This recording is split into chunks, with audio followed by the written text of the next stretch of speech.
Okay. Okay.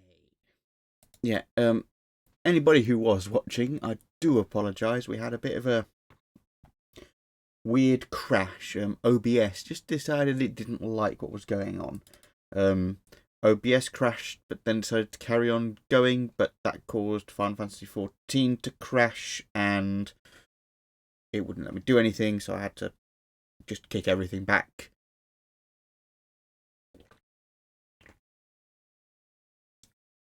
So just bear with me a second while I get everything back up and running again.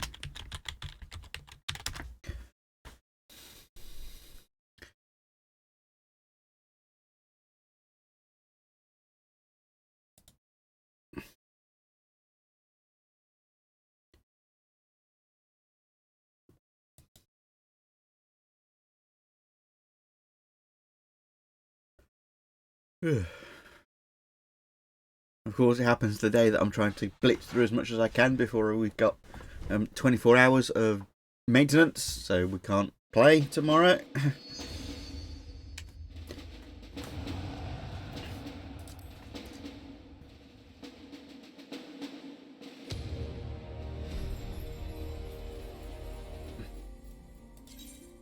Right, world queue. 28 this time.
Come on.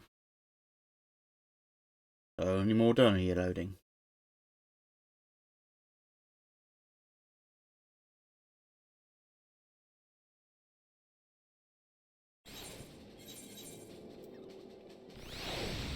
Okay. In. No, I don't want to load the web browser. Boom. Cool. And bam, there we go. We're back. Let's go talk to Southbourne.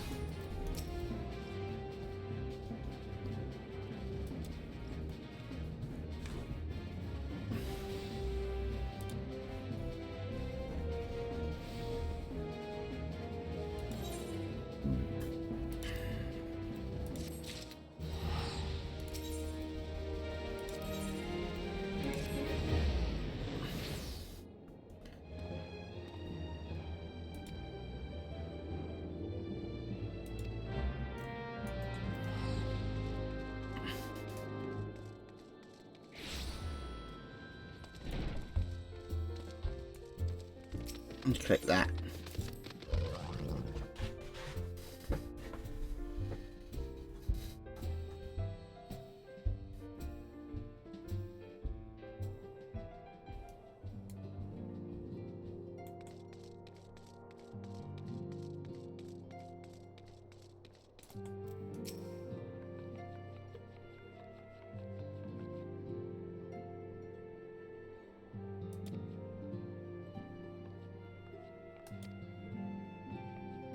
If it's paperwork, no.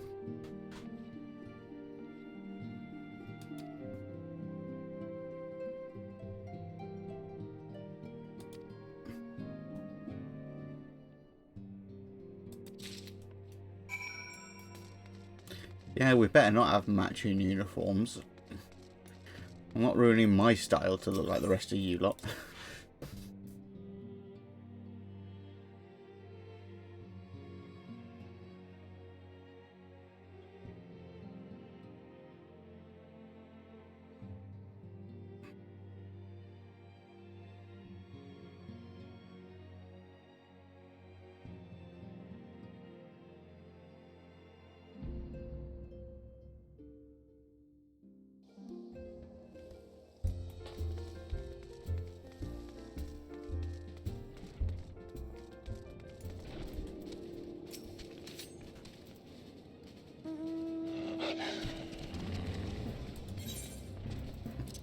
Uniform. Take. Go.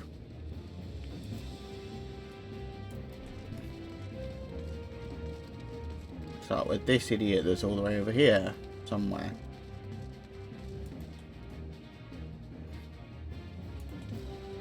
Roll up on the wall.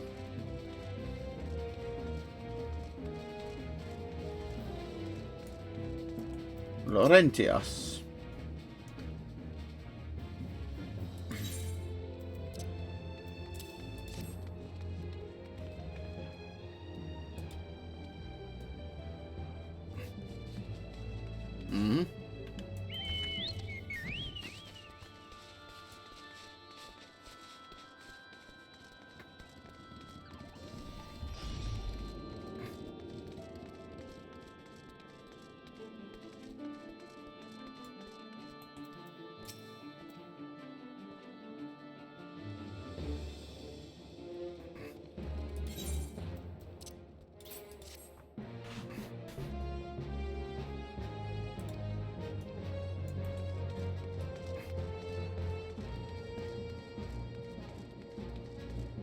Oh, it's not behind there, it must be up.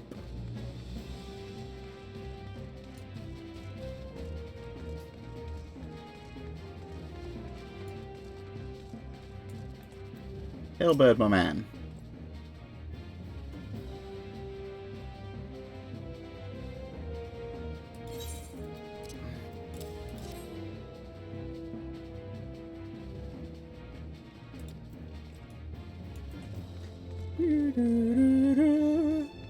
I mean, I suppose the Warrior of Light has to do something in her downtime too, and if that's giving uniforms to people, that's giving uniforms to people. Not every day can be slaying a primal.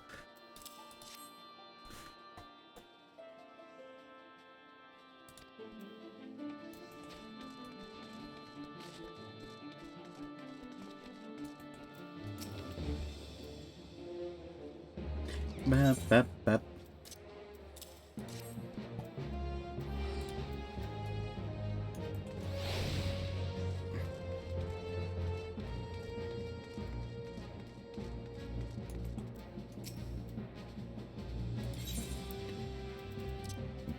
Penultimate one to Riol.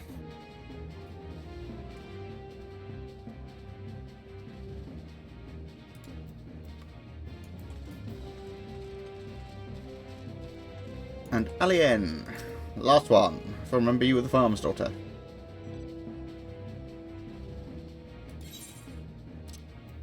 And the one that we helped in... hold on.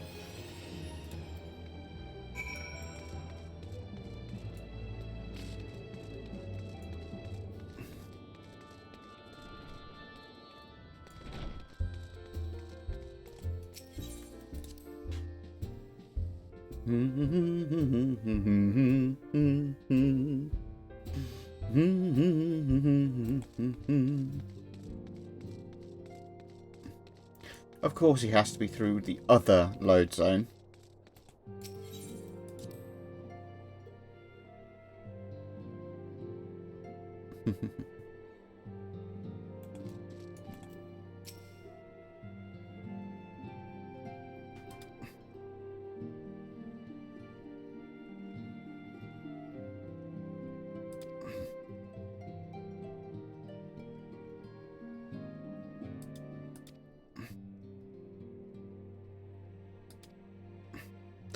What?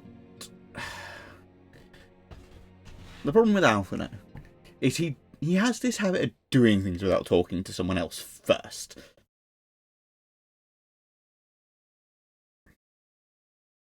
Comrades, your presence here this day signifies the momentous choice that each of you has made. With your strength now pledged to the scions of the Seventh Dawn, you are beholden to no single nation.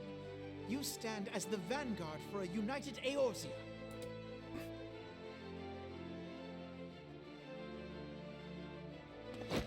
From this moment forth, I declare you crystal braves. Let us mend this fractured realm and face our enemies as one. Whether it be the beastmen and their primals, or the conflict in Carteneau, it is plain that the nations of Eorzea cannot solve the problems which plague the realm. Thus does it fall to some few heroic souls to succeed where they have failed.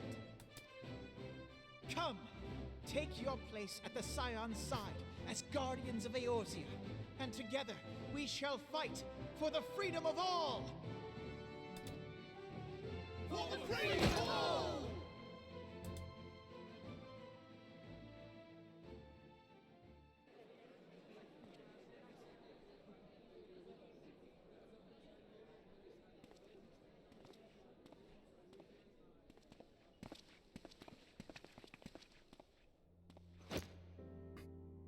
A rousing speech, Alphino. Or should I say, Crystal Brave Commander Leveilleur? Please, Antecedent. The title is honorary. I shall not be leading the troops into battle, as it were. We are of the same purpose. Let us join hands and do what must be done to save this land. The Scions stand ready.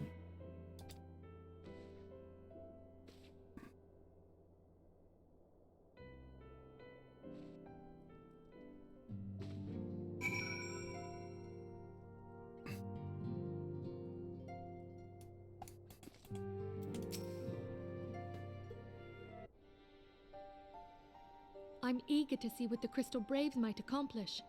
This shall prove an interesting time indeed for the Scions. Yes, I'm listening. So our worst fears are confirmed. The entire Isle. Such power defies comprehension. Truly? Kryl is alive? Thank the 12. I see. Pray, inform me if her condition changes. Yes. My thanks. I shall contact you anon.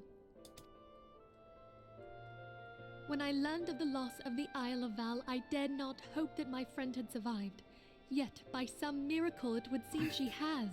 She's still to regain consciousness, it is true, but better that than death.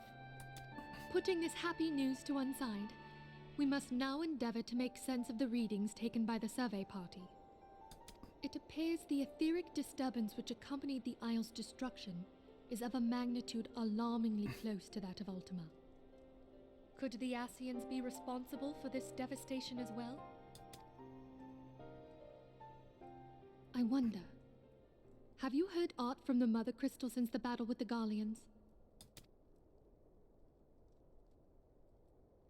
Then she speaks to neither one of us. Heidelin silence portends naught but ill, I fear. Louisoix, I pray you yet watch over us. Yeah.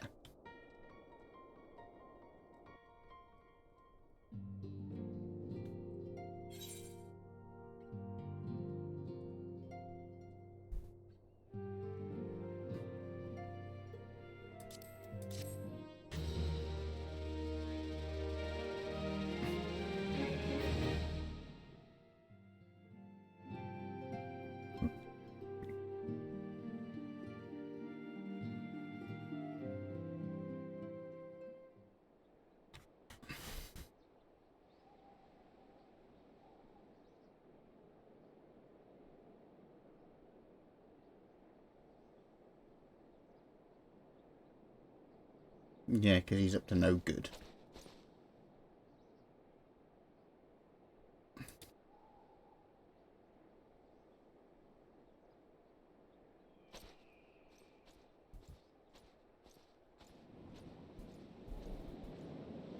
He's definitely up to no good. Or involved in something that we're not privy to.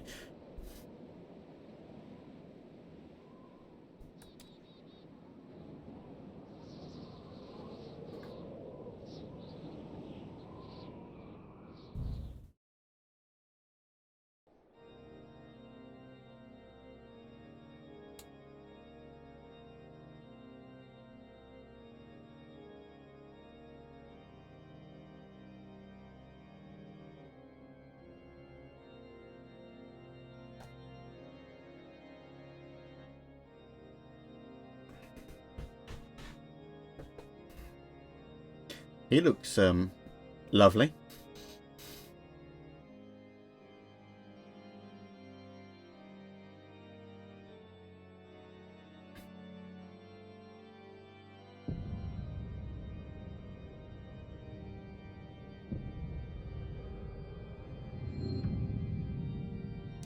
Yeah, and that portends well.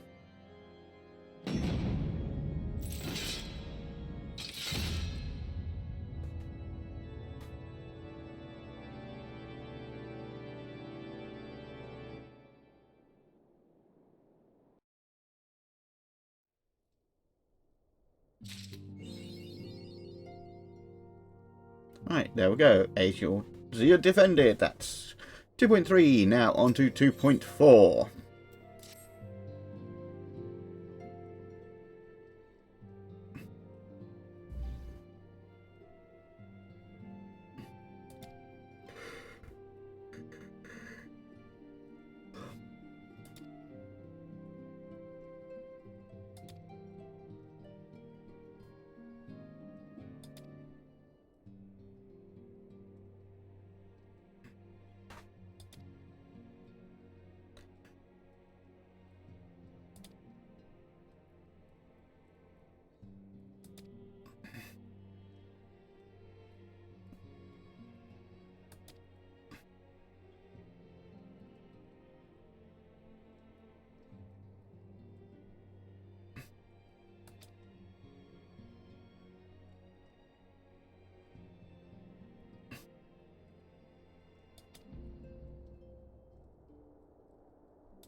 Now, that is something that does escape me. Crystal Braves is from a particular FF game, and part of me wants to say Tactics,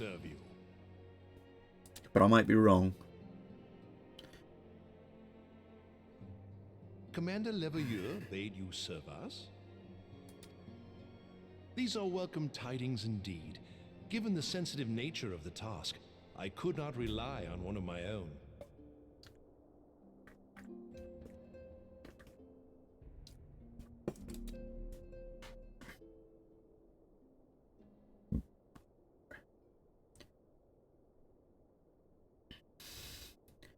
That which I'm about to tell you, I tell you in the strictest confidence. I mean, if you can't trust Some days anyone, ago, we if you can't received trust me. documents from an anonymous source.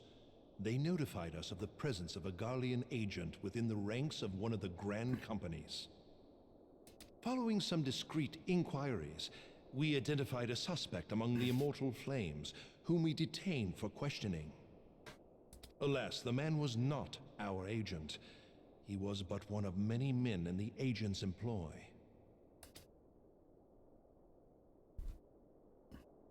We pressed the traitor for a name, but he had none to give. He claims never to have met his master, whom he knows only as the Ivy. He was, Right. however, certain that this Ivy had coiled itself around every part of the Immortal Flames. It would seem our quarry joined the company some time ago, and gradually recruited others to his cause. These conspirators are the vines by which he learns our secrets, all without exposing himself. It won't be easy to identify the ivy amidst this tangled mass of subterfuge. But we have a tendril in our hands, and we shall follow it all the way to the gnarled root. Now, much as I would prefer to proceed with due discretion, circumstances demand that this matter be settled post-haste. Garlemald's War of Succession nears its end, and it is feared that the Empire will soon resume its march on Eorzea. When it does, we can ill afford to have traitors in our midst. The ivy must be rooted out now. Yeah. We must Yeah, begin conspicuous by name to closing give the yourself profile as of our in finances. traitor.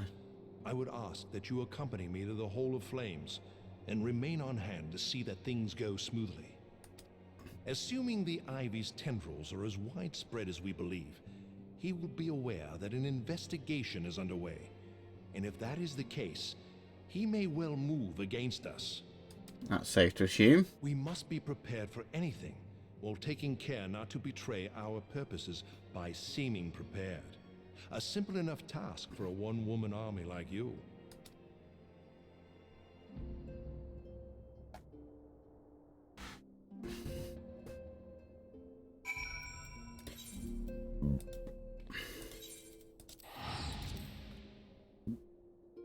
Pardon me.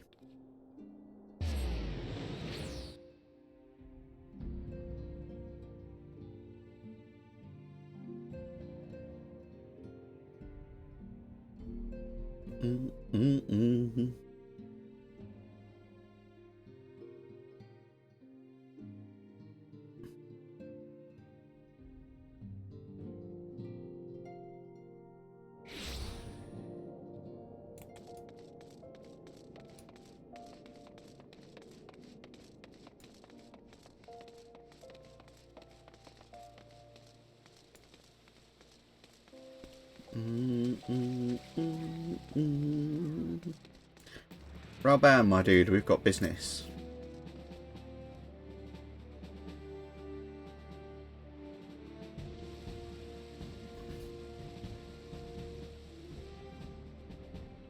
Well, well, what brings you here, my friend?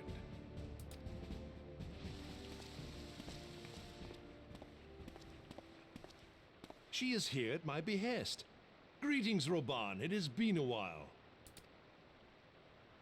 Hilbert, you old scoundrel. When they told me you'd be visiting, I scarce believed my ears. You can definitely tell we're in a further patch than base 2.0 because But there's look far at more you, voice acting. The honored captain of the Crystal Bloody Braves. Who'd have imagined, eh? Not many, but fewer still would have imagined your destiny lay in politics, old friend. Aye, we've both come far, have we not?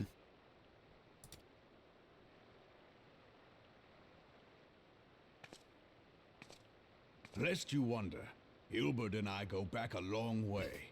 Yeah, I We've been guess that. friends and rivals since we were lads. The last time we saw each other, Alamigo had just fallen, so you can guess how many summers it's been. And in all that time, not a word from the fool. Ah, well, my dealings tended toward the modest and mundane, unlike some I could mention. As I hear it, no sooner did you reach Thanalan than the brass blades clapped you in irons and dragged you off to die on the blood sands. Being a stubborn sort, you won 1,000 matches and earned yourself a place in the people's hearts while you were about it. Then, with your mountain of prize money, you bought the Colosseum and secured a seat on the Syndicate. Those balls, brother! Rags to riches does not do it justice. You're a hero to the common man. Pah! Spare me. I am no hero. If anyone is worthy of that title, it's our friend here. Next to her, I'm little more than a glorified butcher. But you, Wilbert, you sell yourself short. By all accounts, you are an adventurer of some standing. I like to think that I did my part for the greater good. But if you're no hero, then I'm no adventurer, not in this company. Anyway.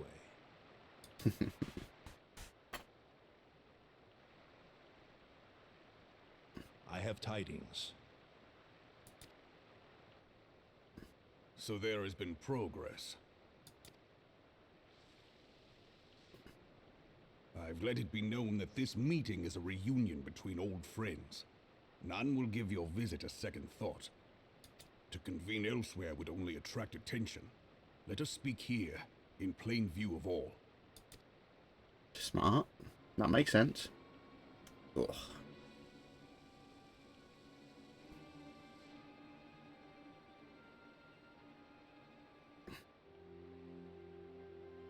So it is we who have been compromised. Teleji Adeleji's machinations have shaken Ul'dah to her foundations. In such uncertain times, a man's loyalty may be bought for a fistful of gil. But if this snake has truly been in our midst for as long as you say, we must needs consider a far graver possibility. Conspiracy. Could it be that the monetarists have been in league with the Empire from the first? That wouldn't be surprising. Very well. I will have my most trusted men investigate the matter. Continue your inquiries in the meantime. It does me well to see you again, old friend. When next we meet, let it be over a flagon of ale. I look forward to it. Let us reminisce of bygone days, and drink to the future of our homeland.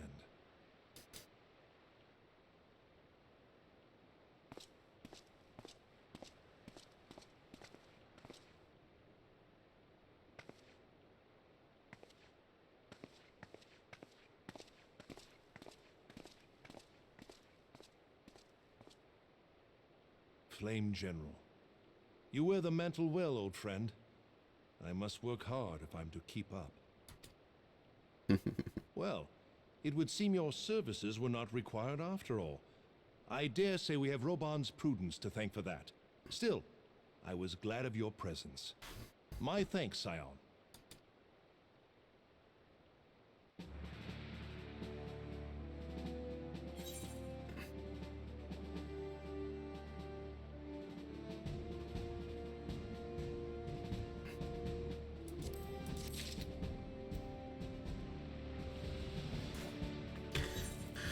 Right, let's see. Let's see how this goes. And unfortunately, it's going to mean that we're going to lose some. Start losing some Dragoon pieces soon, I believe. Yeah. Right, we've lost the arm pieces. We would have lost the helmet if you could actually see it. Not enough yet for me to want to glamour, but we are unfortunately moving beyond the realms of the worm armor.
Yeah, we'll go kick some ass.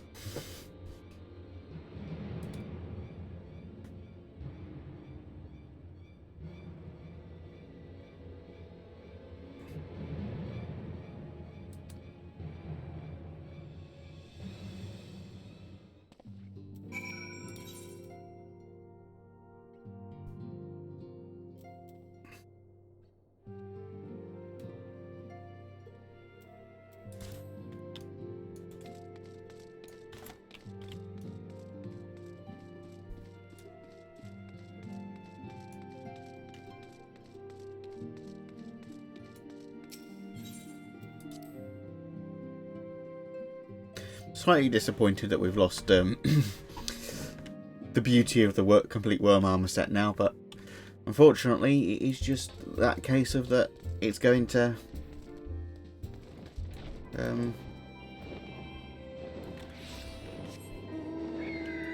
become less and less significant as we go along.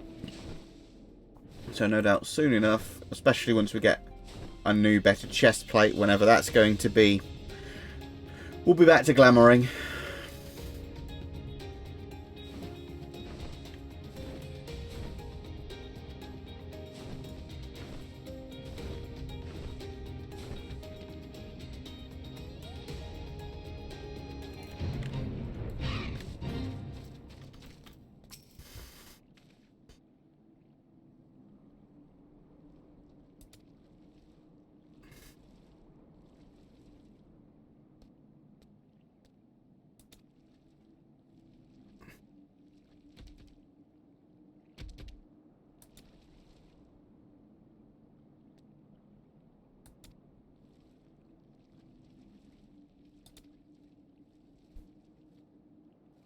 Okay.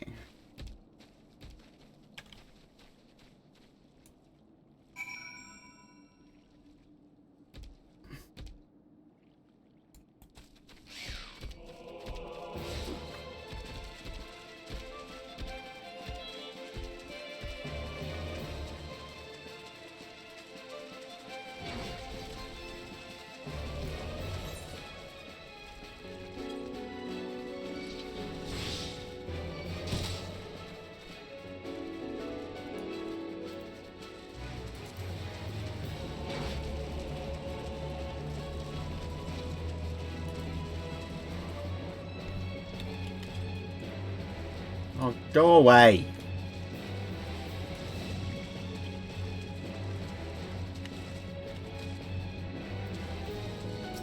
Fine.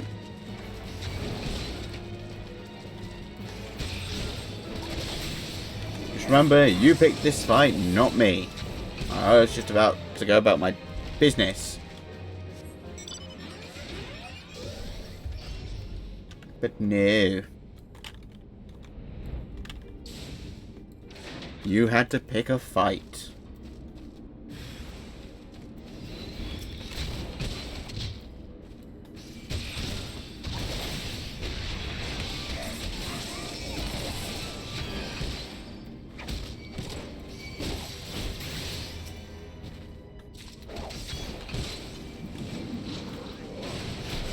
Thank you for actually doing what I asked you to do.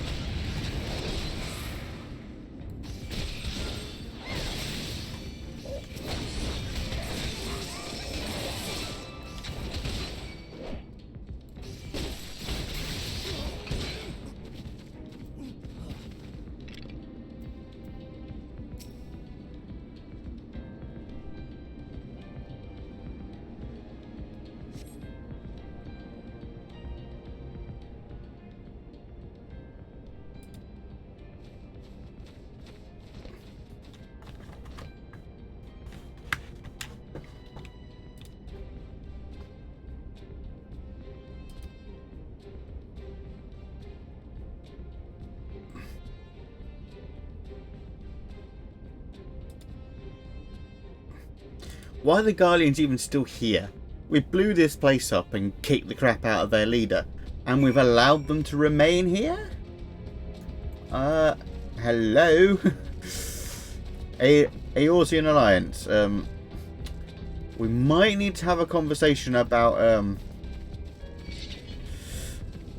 you know, Security against hostile powers.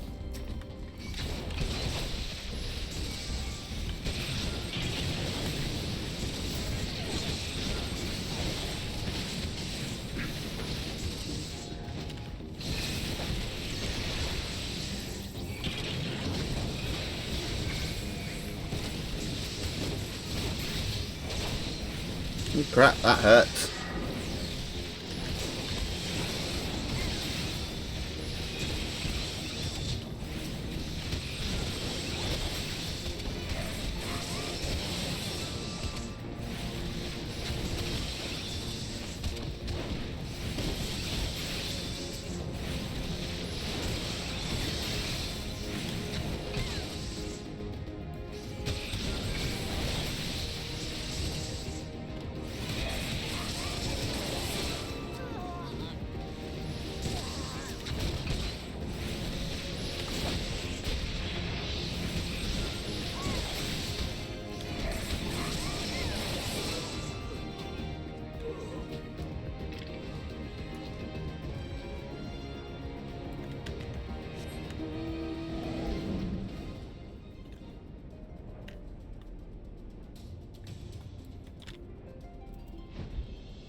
Da-da-da.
Really?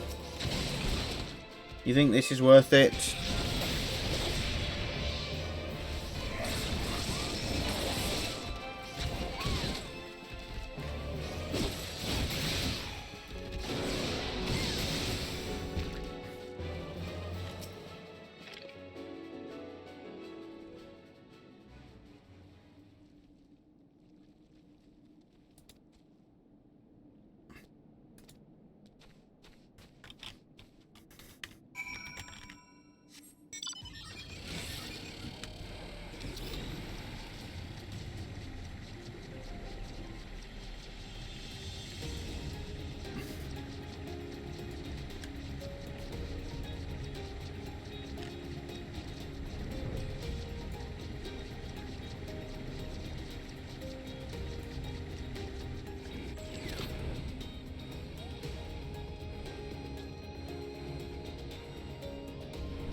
Okay, what's next?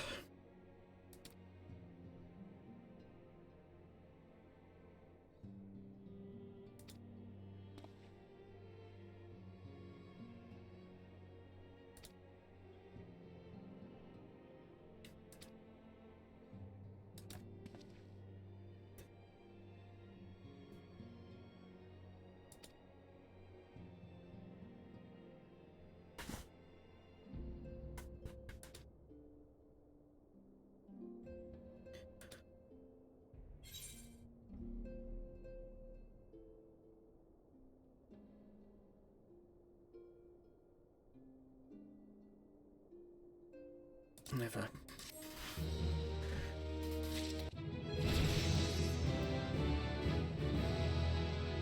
Ooh, level 52.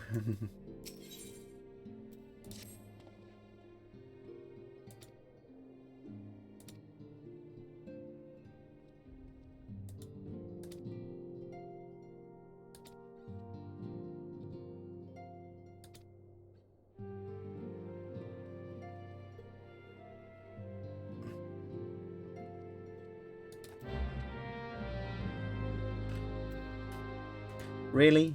We have to go get Minfilia's permission to do what we want? Come on.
Right, this will be the rather jolly looking bloke we saw at the end of 2.3.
Hello, Mugen. Yeah, not too much. We finished doing the well, we finished 2.3, which was or in fact, the last time you joined us, we did Rama, sorted that out. Sorted out the new Grand Company. And we're now in the process of one, trying to sort out who the spy is in the Immortal Flames, and going and talking to, well, this lord that looked very, let's say, jolly and entertaining, as and happy to make friends. Yeah, I need to figure out my glamour stuff at some point. I'll sort that out another time. But yes. Actually, no. Actually, yes, because I know we're going to get some new armour soon, so no point glamouring the armour I've got until I know I've got something that's going to last more than like 5 minutes. So yeah, you've not missed too much. We are on 2.4. Only 3 patches to go before Heavenswood then.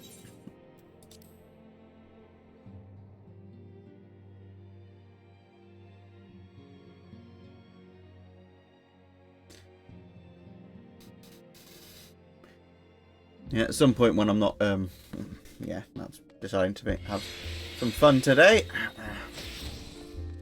Yes, this lance I got, not last stream, the end of the previous stream, out of a level 90 box, I think it was. And it is the Holy Lance. And stats somewhere under there if I duck down. And we've just hit level 52 with the last quest we did, which technically means we can go and find, I think it said we can technically go on and do the next job quest, but again I think I'm going to wait until we're actually in Heavenswood to do that. Yeah, get things in a nice order for a change.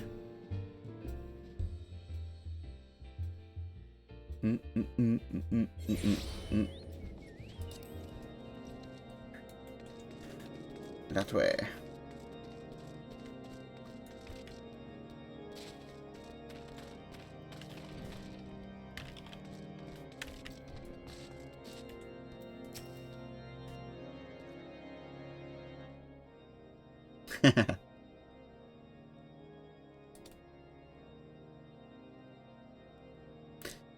Well, it is one of the issues I do kind of have, is that because of the way my setup is, if I look at the game screen, I'm looking to the right. If I'm looking at everything else, I'm looking to the left. So where I put myself on screen is a bit of a half a dozen one and yeah, 6 to the other. If I move myself to the other side of the screen, it's I don't know. I'm happy with where it is for now.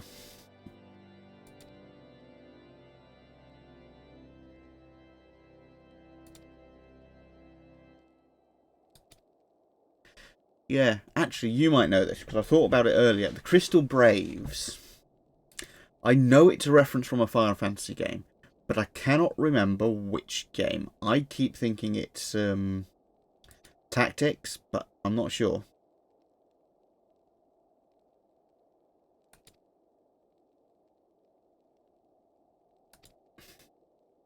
Or could it be 11? Don't know. Anyway.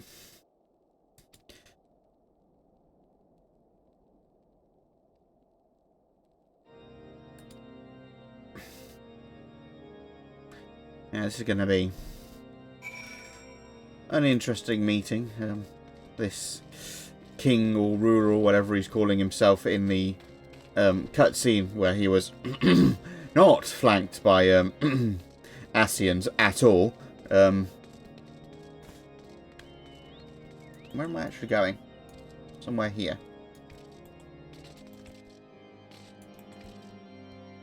There.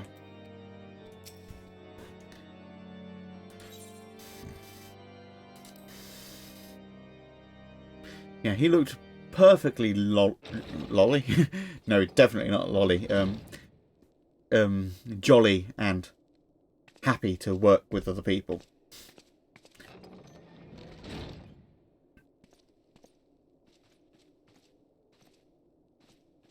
Have faith, my friend. You need only state your case with confidence. Yes, and I knew it was tactics.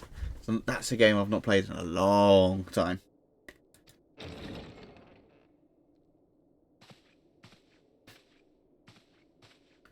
Because that's it, yeah, the Zodiac Braves are the, ostensibly the grand company you form in Final Fantasy Tactics. That was an interesting Commander game. Leveilleur, it is both an honor and a pleasure to meet you.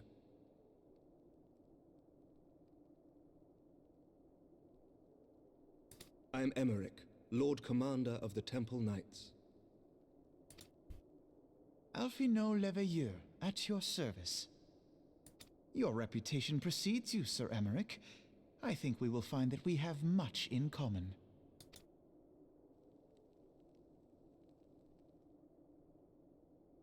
Speaking of Yeah, reputation, there's the emo yours back. towers over us all.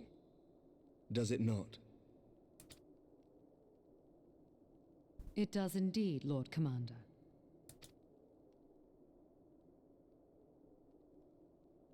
I am not too proud to admit that I have followed your activities with an interest bordering on fascination. Full glad was I to learn that you would be joining us. Now then, shall we begin?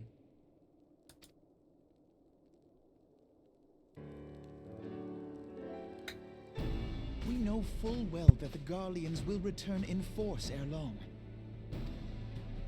What is more, we have yet to achieve a lasting victory over the primal menace. The beast tribes continue to summon their gods, and each incarnation is stronger than the last.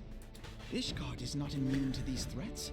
I must reiterate that it would behoove your nation to rejoin the Eorzean alliance.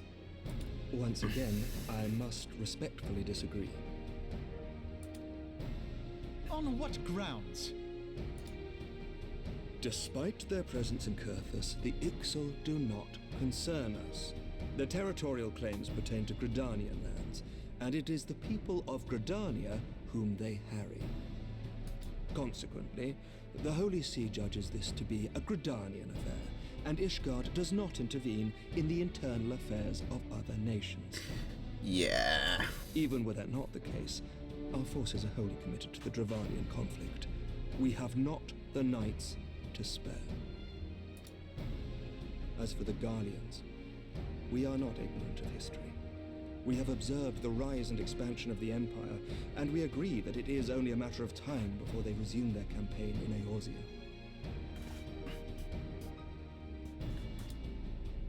Then surely it would be in our best interests to present a united front.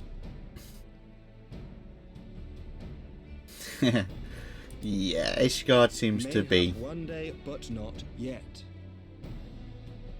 Gaius van Belsar is dead, and the legion of conscripts he left behind lacks the will to fight.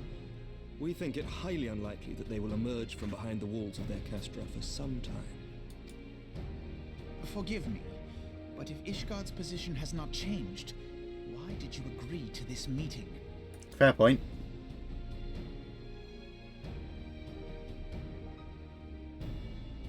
It was not only as a representative of Ishgard that I came here. Pardon? It is not within my power to change Ishgardian policy, regardless of my personal feelings. There is, however, one area in which I may exert a measure of influence.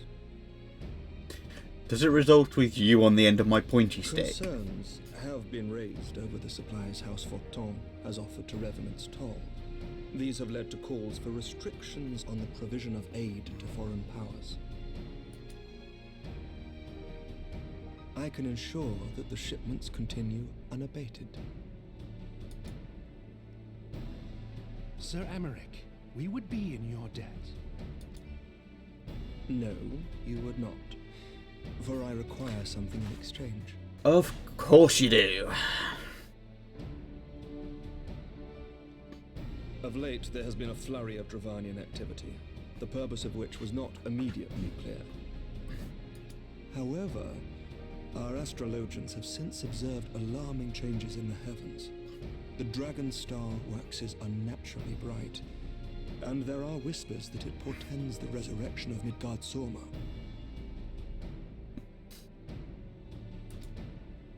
The fallen guardian of Silvertear Falls? That's absurd. Full many times have I gazed upon the dragon's corpse still wound around the Agrius, and wondered how different our world might be if it yet lived to plague the skies. I do not know, and I do not wish to know, nor does any son of Ishgard. Yet the mere presence of Dravanian forces is not sufficient grounds to send knights to Mordona, whatever our astrologians say. As I told you before, we have not the forces to spare. But we do. So you will intervene on our behalf if we agree to watch over the Keeper of the Lake. Do you accept these terms? I do. I will see that you are kept abreast of any developments. Mm-hmm. Yeah, it's just one more thing for us to kill. Similar agreement on other matters, but I understand that you are not at liberty to make such decisions. Nevertheless, I hope that what we have accomplished here today will serve to demonstrate to your countrymen that we can work together towards a common goal. Mayhap one day we shall look back on this moment as the first step towards a united Eorzea. Mayhap we shall, Commander.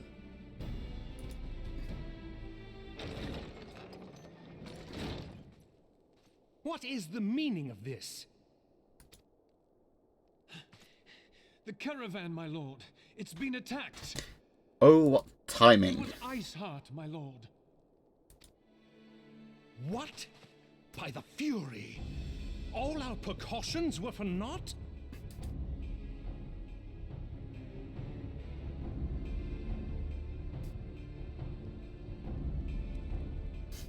Yeah, Dragoon gonna kill a dragon. That's unheard of. Dear God. How dare they ask a Dragoon to kill a dragon? Not that our whole job quest has been heading towards us taking on Nidhogg or anything.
Yeah.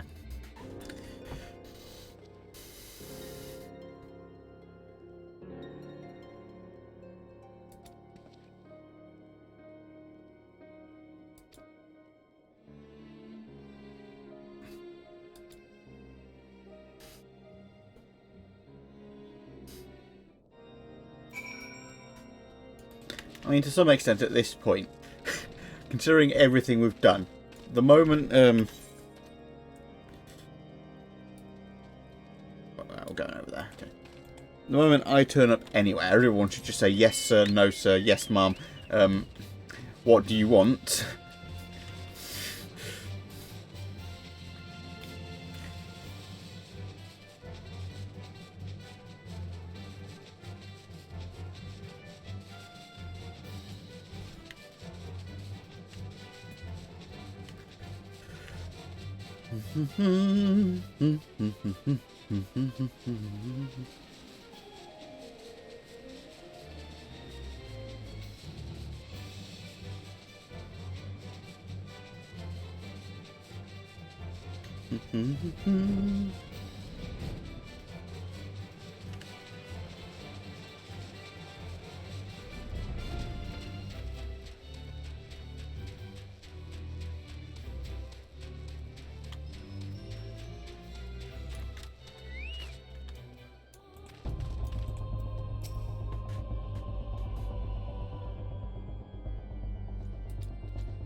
Really?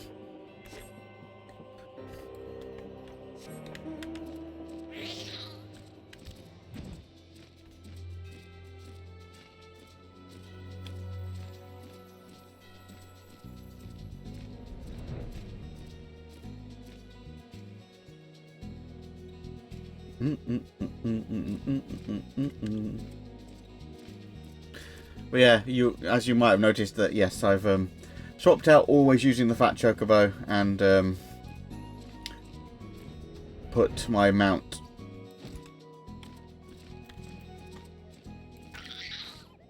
onto random.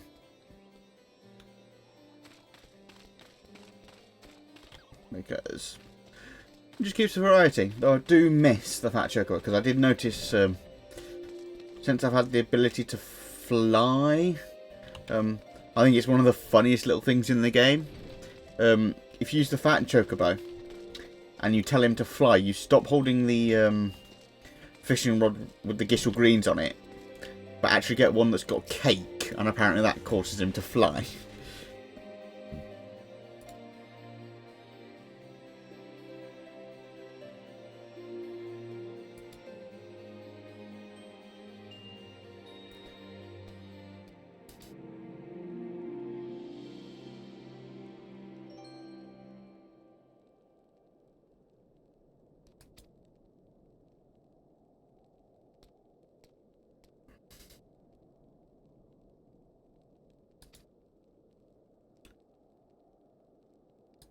Shiva.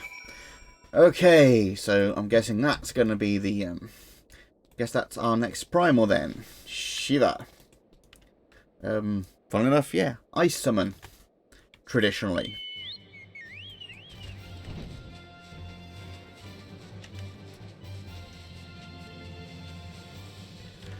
Somewhat normally a mid-tier summon.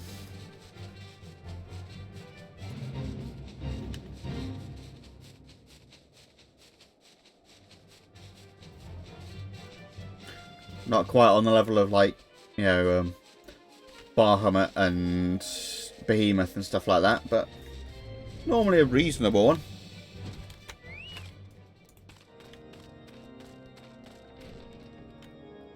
one.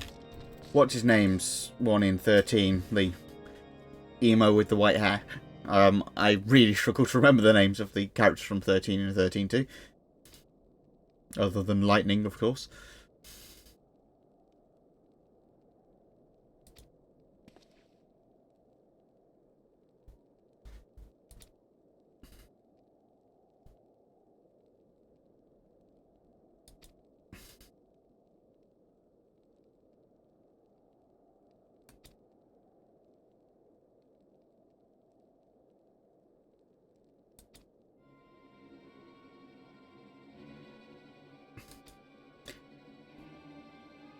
Let me guess. Aether Crystals. Snow, that's the dude's name. Yeah, they were a bit on the nose with names in 13. Must go back and replay them, though, one day. If I remember where my copies are, I think they're in a box in a loft somewhere.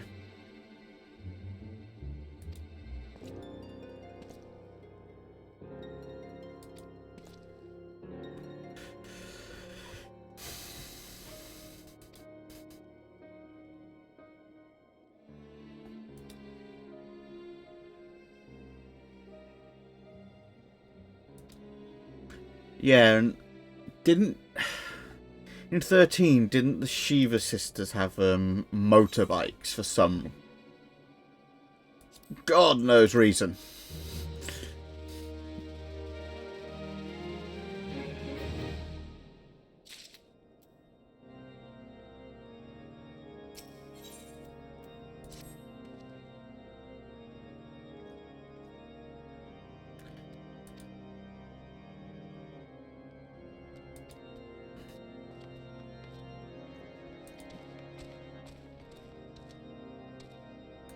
But yeah, 13...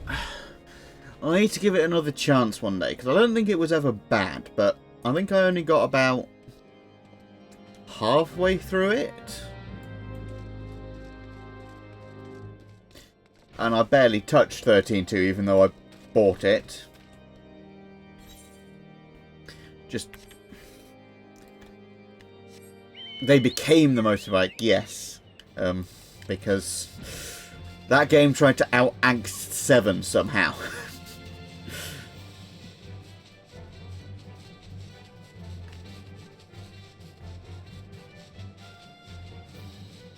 I think I was... Yeah. Again, it's been such a long time, but I think I was about a third of the way through Disc 2 for that game when I stopped playing. Because again, I don't think it's a bad game. I just don't think it's... I think they tried something new and it didn't quite work as well. Then again, I've also got to try 15 again at some point. Yeah, 15. Though, probably from what I've seen, I probably should just forget about my original PS4 copy and just... at some point get a copy of the definitive edition on PC or something. Because again, that was a game that... Not that I thought it was a bad game, actually. It was a pretty good game. I loved the demo and everything. It's just... It came out at a weird time for me. So I didn't have the time to sit down and properly learn how to play it. Because again, it's one where they decided to try something different.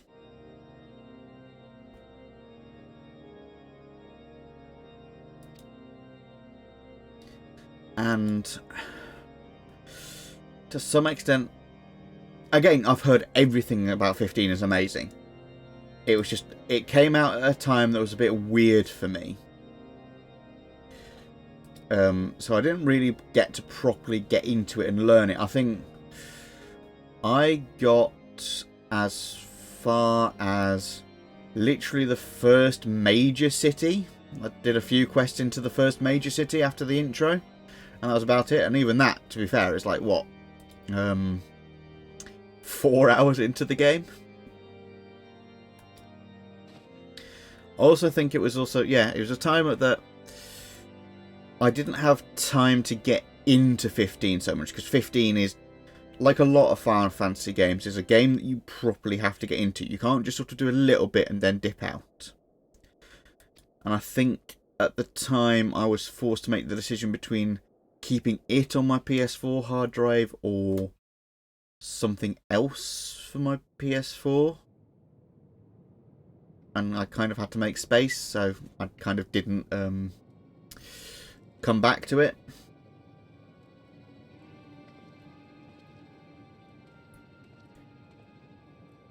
But it is on the list one day of I will come back and do it properly. And I say, from what I've seen and gathered, that perhaps maybe I should just forget.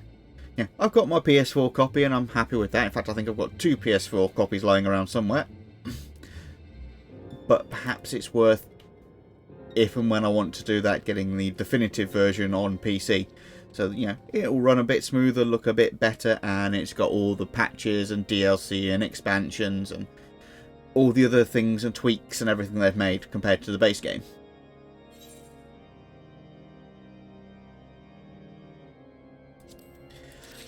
I'm really not liking the look of this Astrum set, but it's what it's forcing me to go to.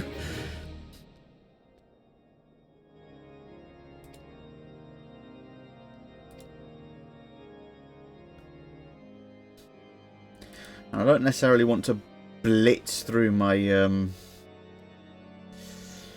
glamour prisms, knowing that I'm going to have a complete new set of items soon.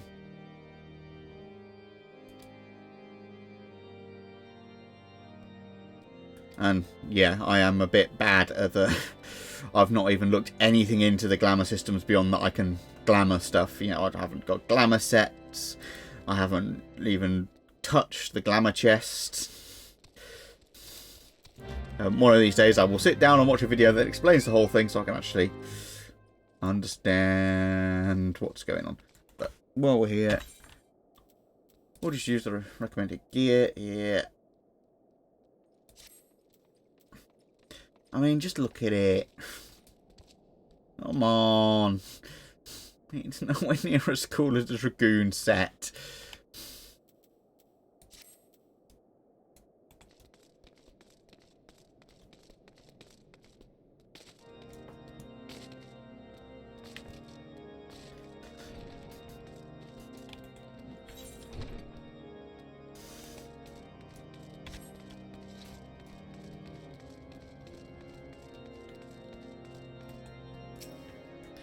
But it's technically better stats-wise, so I kind of have to use it.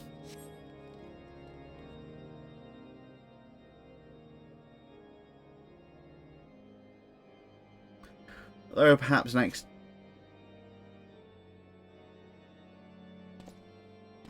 yeah, stream it, the glamour chest bit, yeah. To be fair, from what I can tell, the glamour chest is literally just a chest so that you can, you know, because, you know, inventory space is at a premium.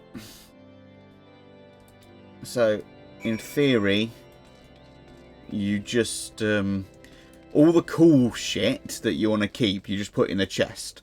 So that it means that you only keep on you the stuff that you need. So it's not all taking up space in your inventory and stuff like that.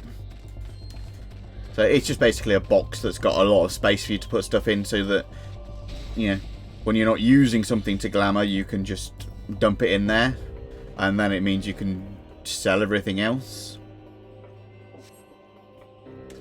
I mean, I don't think I'm there yet. Is it Control I? But I mean, I'm getting half full on a lot of stuff. What was that? Why have I got so many bloody legionary visors? Where the hell did they come from? Anyway, at some point off stream, I will probably go through all this gear and dump all the stuff that's not good.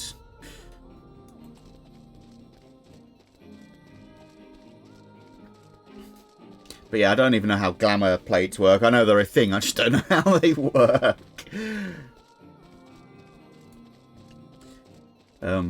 I think once we complete this set, which I don't think we're far off doing, I think literally we've just got to get the chest piece.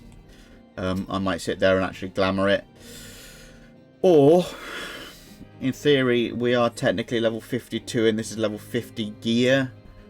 We could go to Limsa and drop a few gil on some level 52 gear or something.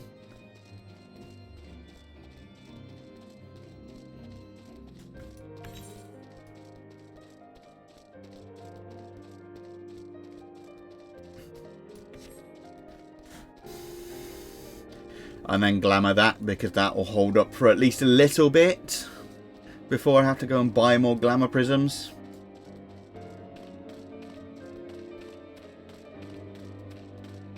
Because yes, I haven't done any crafting stuff, so I can't craft glamour prisms, I just have to buy them.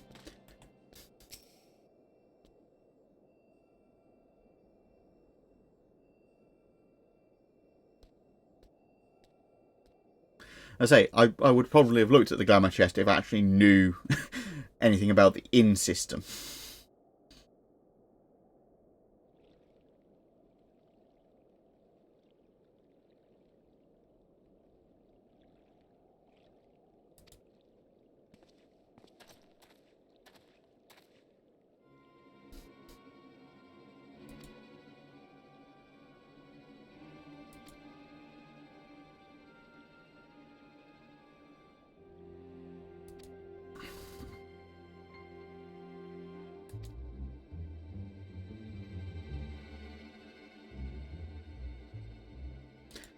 Again, I think I should be able to hear more than that some other PCs because, you know, I've got bloody cat ears.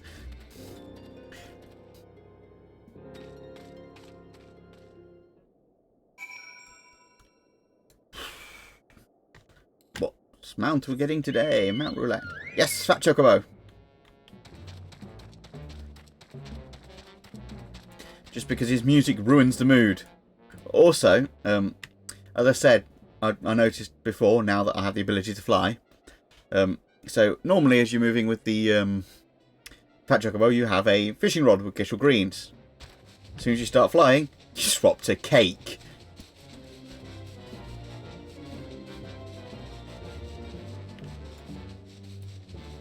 Just because that's funny. I love this mount so much.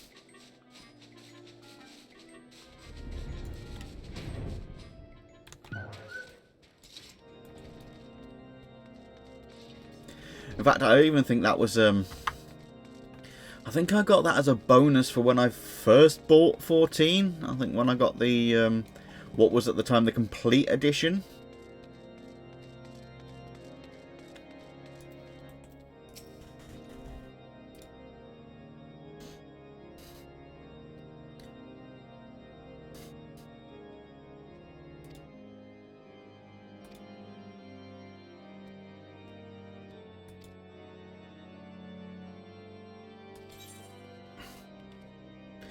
And we'll get the white mage stuff just in case.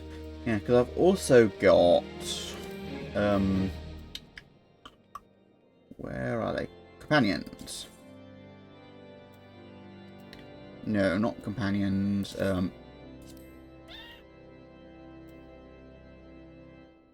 Minions. That's it. Yeah, so I've got quite a few minions. I've got, obviously, the Black Chocobo, Wind Up Moogle, Baby Behemoth. This was a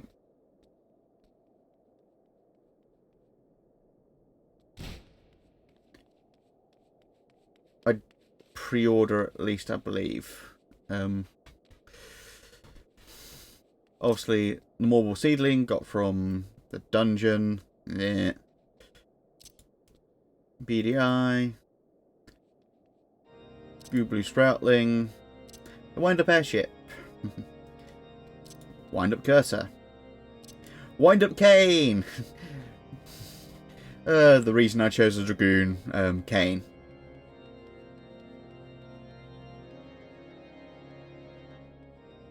Final Fantasy V, it was awesome.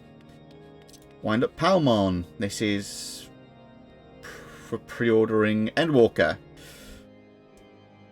And the Wind Up Bart, who happens to be one of my other favourite main characters, which is Final Fantasy IV. Because he's the one that him and his Chocobo Choco rescue the girl from the crashed meteor at the beginning of 4.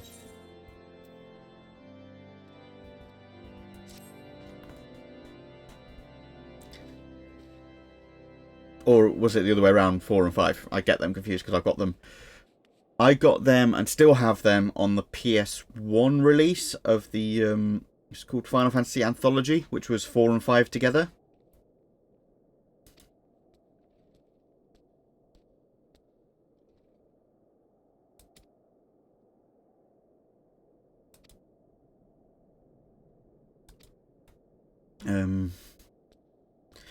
Which does mean, with the absence of 11,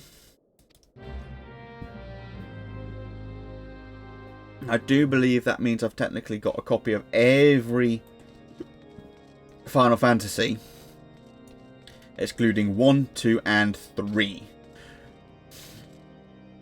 Not to say that there aren't ways for me to play 1, 2, and 3, or in fact, most of them pre 13. But I do all have physical copies of all of them from 4 onwards, excluding 11.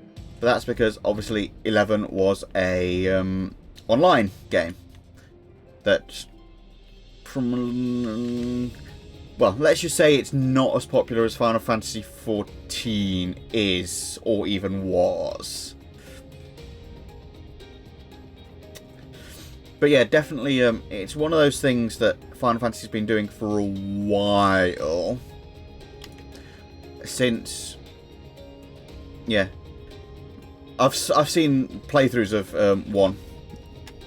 Yeah, and you can see why it was the groundbreaking game it was at the time when it happened.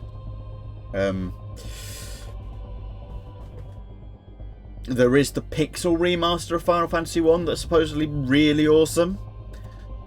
Which is basically, you know, a full HD remake of 1 with some tweaks to it. Some people say it's good, some people say it's sacrilegious, but you know.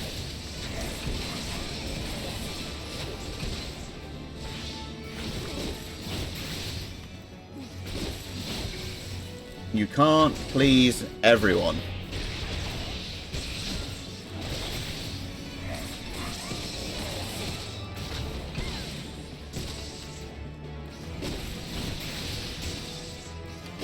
And in fact, interestingly enough, the most recent Final Fantasy that I bought as a physical copy, excluding obviously my pre-order for Endwalker, etc., was actually Final Fantasy VI on the PS1.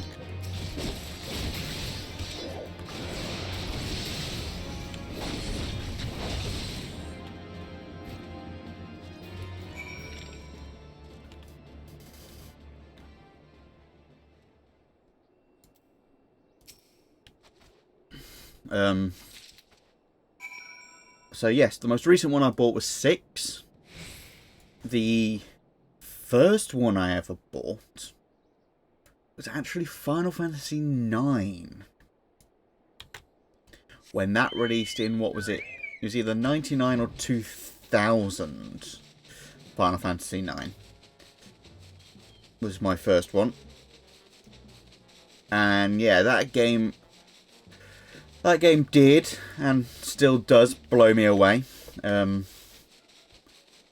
might be part of why I'm one of those people that's on the bandwagon that... Not that I don't like 7, I think 7's amazing. But I do prefer 9 to 7. And 8. And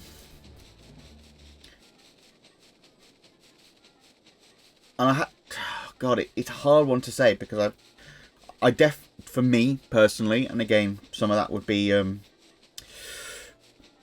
rose-tinted bias and everything.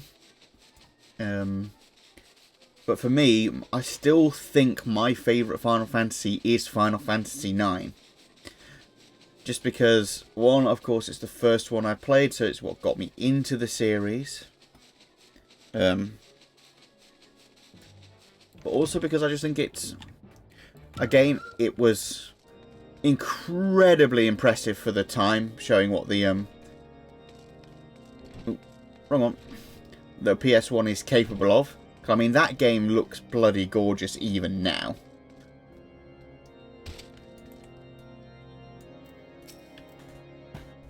But also because it's one of the Final Fantasies that strikes a really awesome balance between being light-hearted and fun, but also having dark seriousness.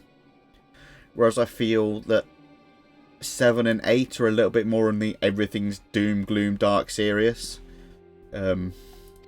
Whereas 9 sort of starts off a little bit more light-hearted and fun and slowly increases the threat. I mean, it's not until, what? Disc...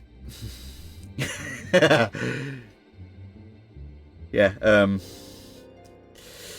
the thing with 9, it's not until you even get to the second of 3 discs that you even find out who the villain is. I mean, 7 is great, don't get me wrong, I love 7. One of these days I'm actually going to finish my copy of 7 Remake. Though, say, I have finished 7, the original version of 7, just not the remake. I'm sure I'll do that at some point.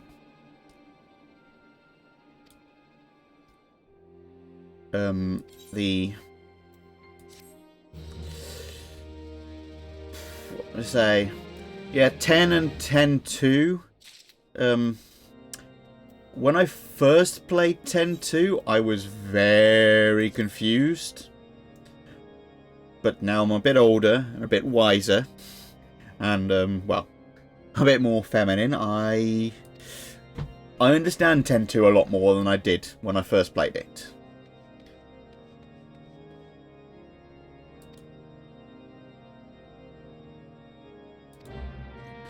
Yeah, I say everything I played of the remake impressed me and I loved as well. Not going to deny that. Again, it's just one of those ones, like most Final Fantasy games, you really need to set time aside and do it. You know, you can't just sort of go, I'll just do an hour or 2 here. You need to, you know, it's a proper, you need to do this, you know. It's a proper commitment. And again, that's one that I'm thinking that maybe when I come around to doing it again, I might get hold of the PC release rather than re-downloading on my PS4. If there is a PC release for it, I think there is now, isn't there?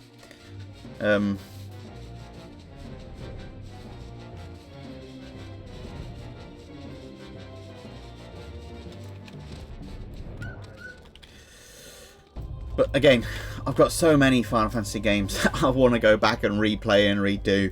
9, obviously, I want to redo. 7, I want to redo. 8, I actually want to finish one day. Not that I don't like 8, but 8 is one that I've just... When I was younger, I never got on with that well. So I never actually finished 8. 6. 6 I actually need to play. I've not played more than about 4 hours of 6 because I've never actually had a copy of it until a few years ago. So that's one that I need to play. Tactics is kind of one that I almost want to play again, but not so much. Stream 1 to 13 one day. Maybe one day, yeah. Absolutely, maybe one day we will. I don't intend to stop doing this anytime soon, so there's plenty of time to do so. Unless, of course, they do a Final Fantasy 16 and... Again, 15, that's one that I actually need to finish. So, yeah. I'm a huge Final Fantasy fan, but I kind of have to feel slightly bad that there's a lot of them that I've never finished.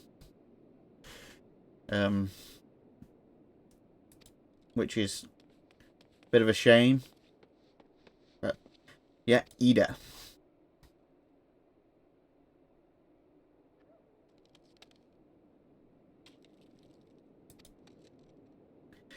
I like Ida.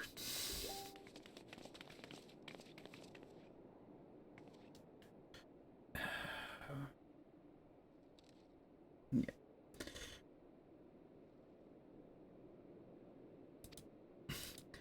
Yeah, and I am paying attention to what's going on in 14 at the moment. Just,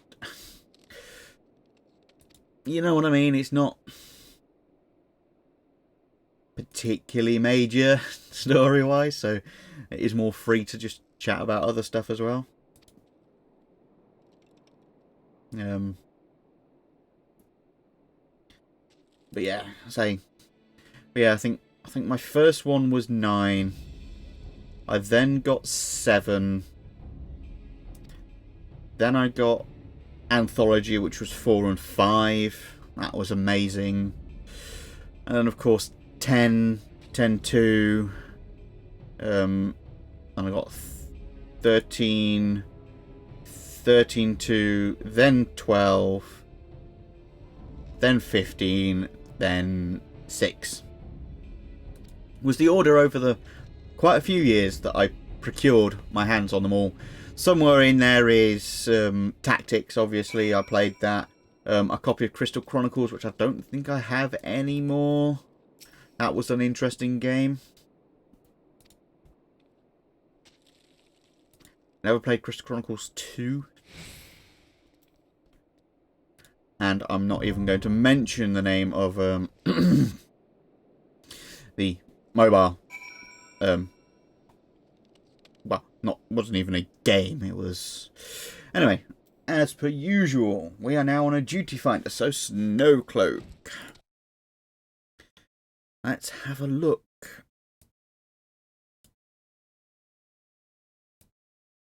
At a quick guide for Snowcloak.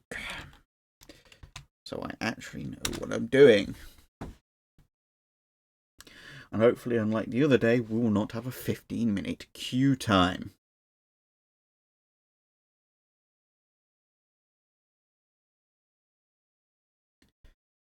So it looks like we'll be going... Yeah, we'll be going with this one. I will mute the adverts because screw the adverts.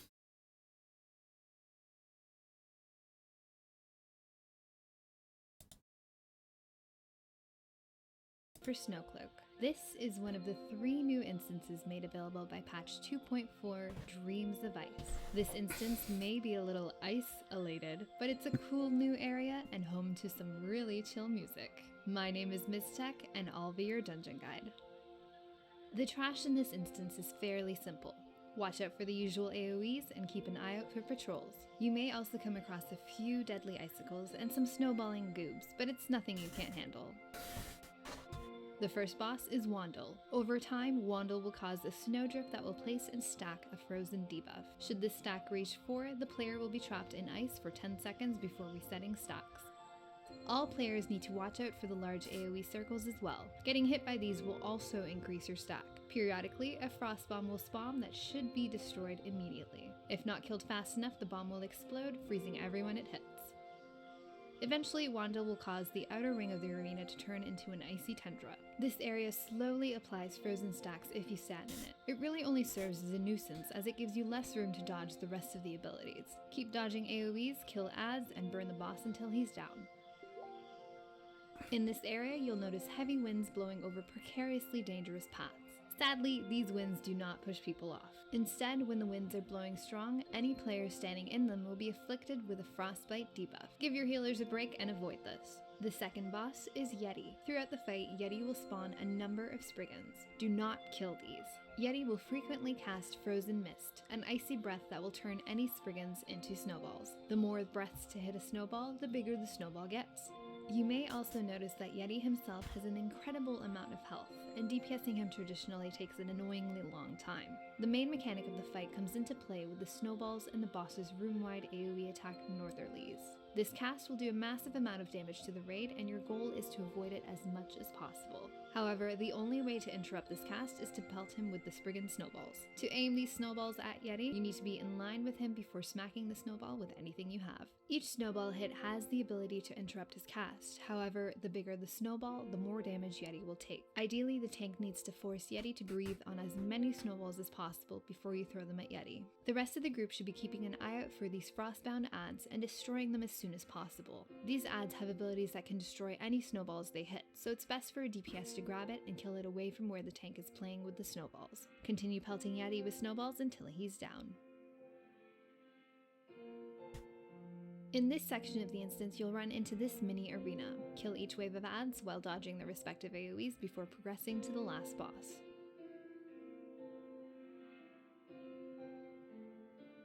The last boss is Fenrir. Fenrir has a frontal cleave and should be positioned away from the rest of the raid. Throughout the fight, 3 icicles will drop down. 2 will target a random player and shoot across the room towards them. The third will cast a point-blank AoE after some time. Both of these abilities are really easy to dodge. Healers be on the lookout for Thousand Year Storm, which will do group damage. This is pretty easy to heal through as long as the rest of the group is not getting hit by any of the other mechanics.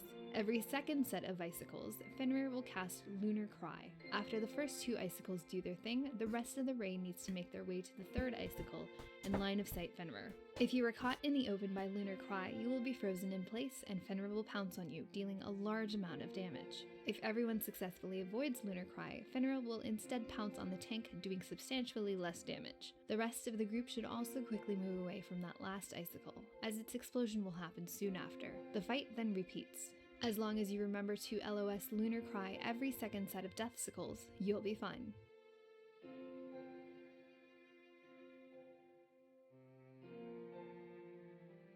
And there you have it, Snowcloak. I'm saving the rest of my icy puns for Shiva, so this outro... Okay, cool.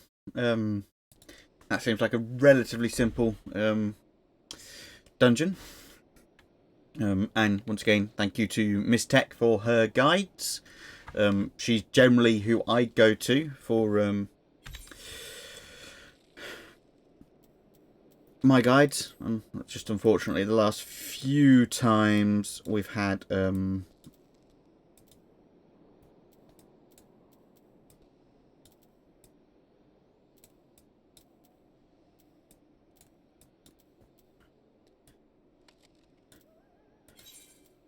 unfortunately, she's only had the extreme versions. But hopefully those of you watching do go over and send us some love. A lot of her guides have helped me get through dungeons before. So and generally they're pretty succinct, and give you the information you need without breaking stuff down too much. Maybe that'll change later on when we get some of the harder stuff, but yeah. And you might be wondering, I am just as we're about to do a dungeon, and I'm about to get deafened by Limsa.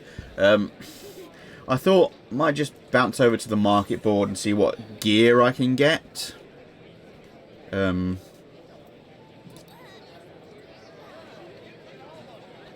That's not worth having. It's only 4.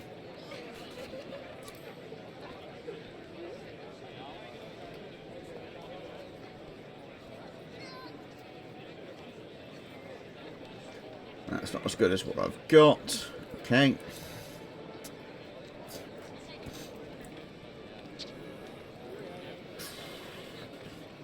This might be a bit of a wasted trip, actually.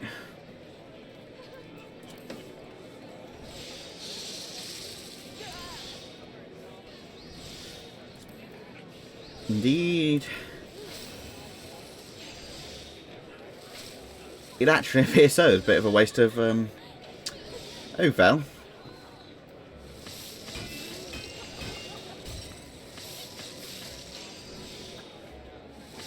That's a bit of a shame, but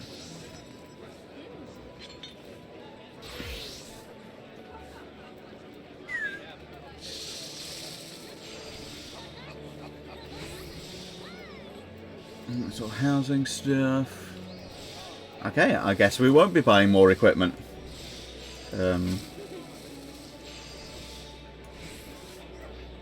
Okay, duty finder.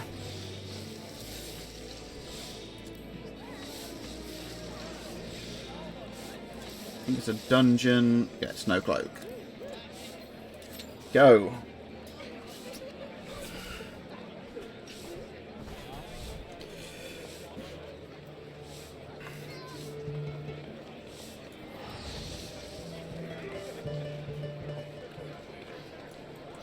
I'm just not happy with the way I look at the moment, but I'm pretty sure there's going to be a new chest piece soon as well, so there's not,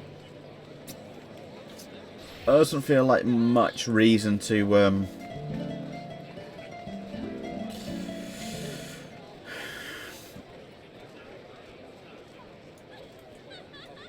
know what I mean? Doesn't feel like there's much reason to want to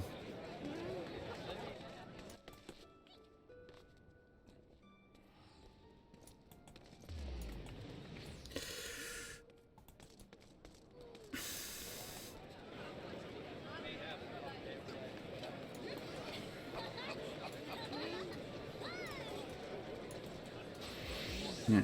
Just don't feel like there's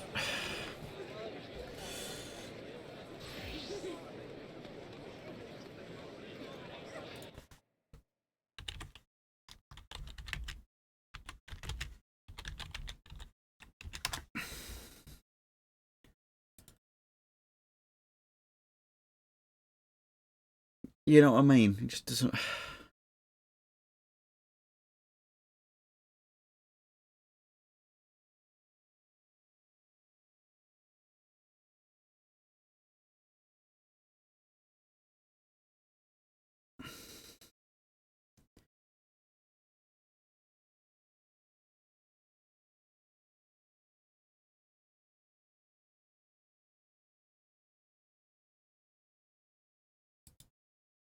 Anyway, whatever.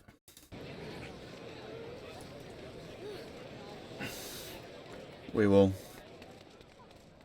head back down here where it's a little bit quieter. That's better.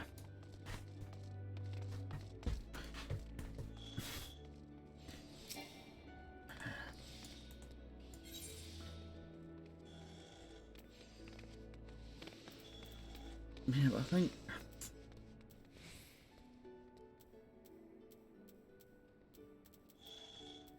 there's not much we can do, I'm afraid. One of these days, I need to go through my inventory and get rid of all this crap. Because look at it. So much of it is just completely useless. I need to do something with these at some point.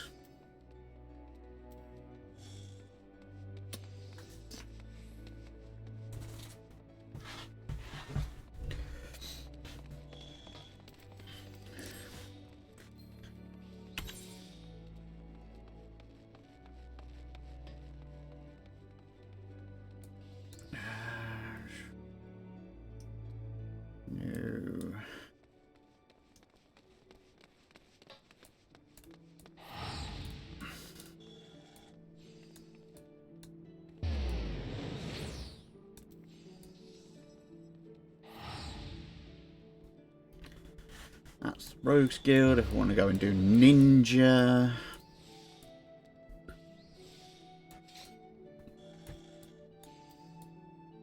And I think I've got to go to the upper deck for that.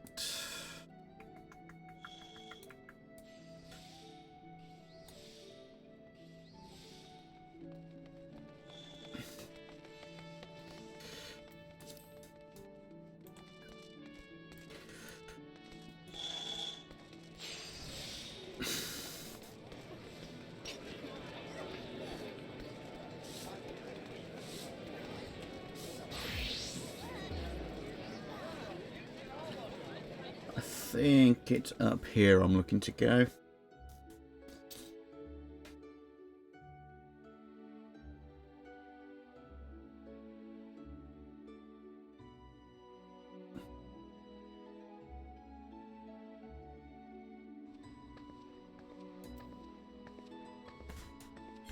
I am looking for... There's Culinarians, Marauders, Seventh Sage,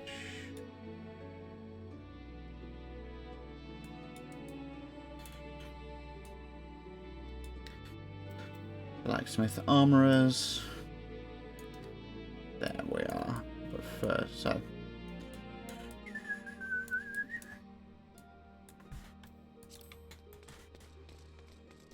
we're heading south, unless of course we get interrupted by the duty finder.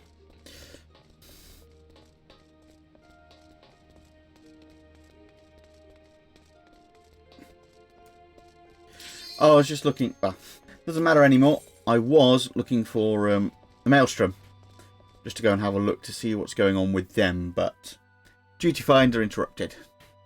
But I was also going to drop into the inn, have a look what's going on there, but again, duty finder.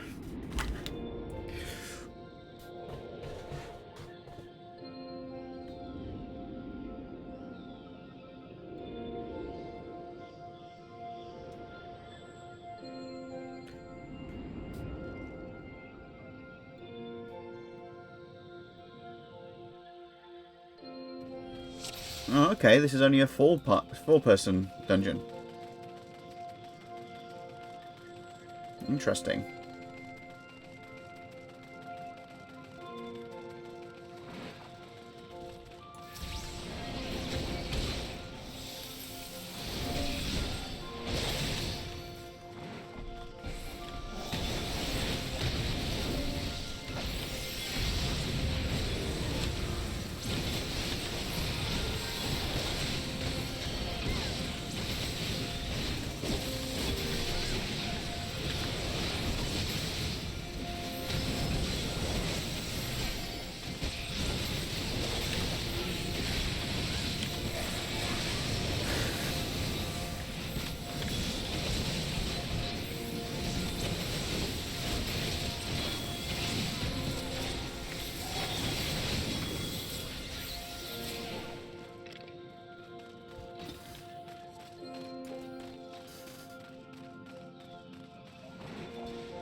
Yeah, it's been a while since we've done a four-person dungeon.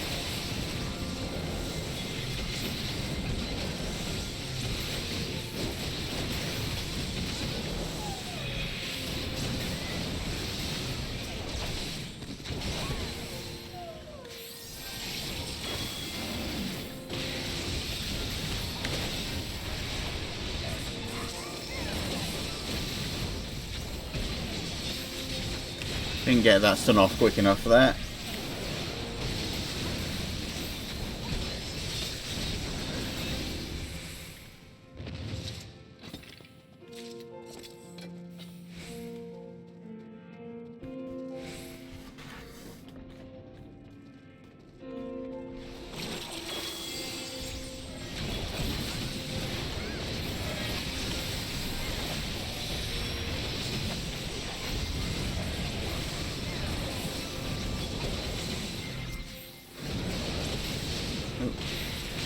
press that button.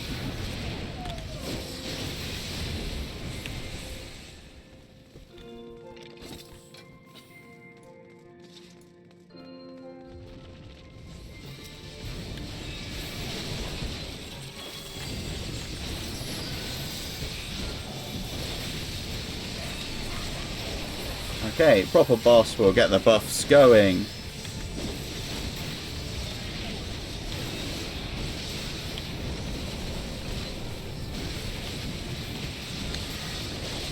I'll put my heal on so to make things a little bit easier for the healer. Also, I should be flanking for my combo pieces.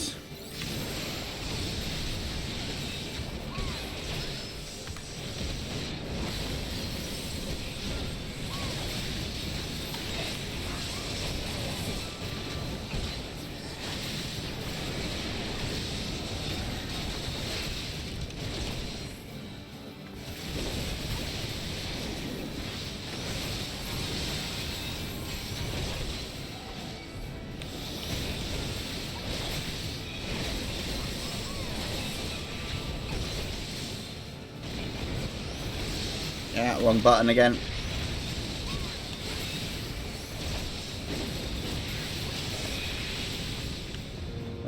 There he goes.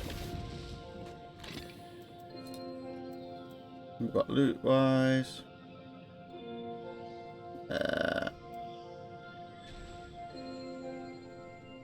I'll pass on that.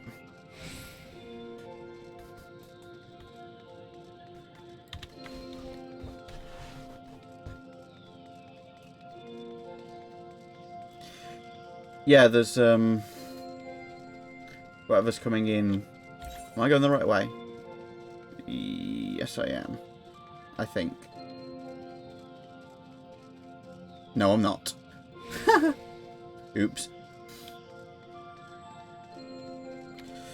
No idea what the poetics are.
Okay, Yeti, my boy.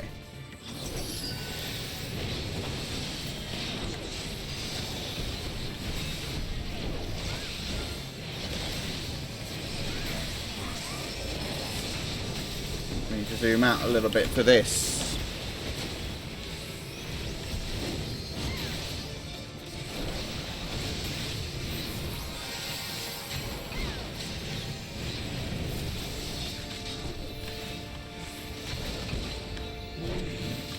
Oi, you, over here.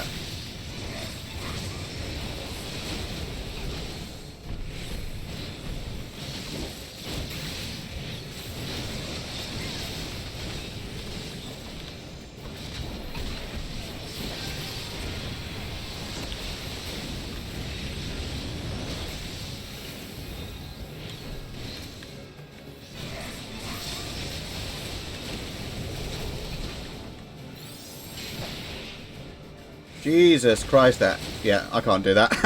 Forgot that was a full Battlefield one, so oh well.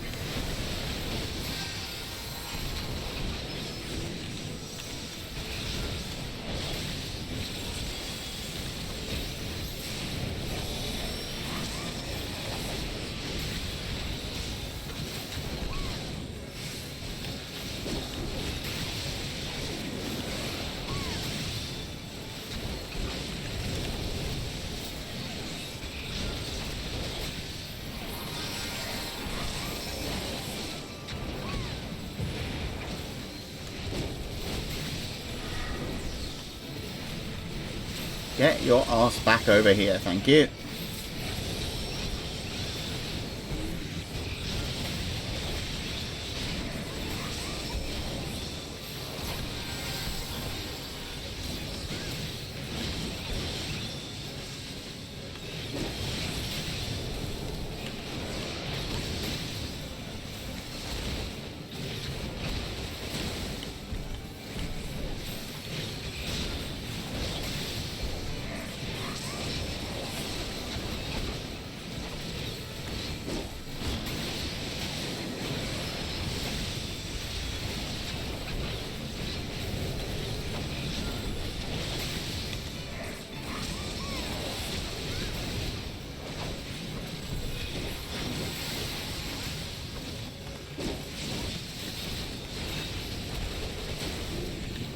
No, you're staying over here with me.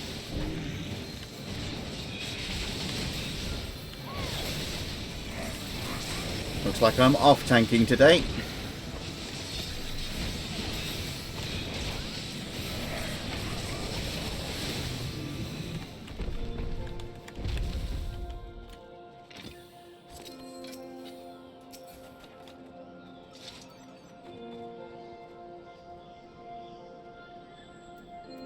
Alright, we'll take one of those.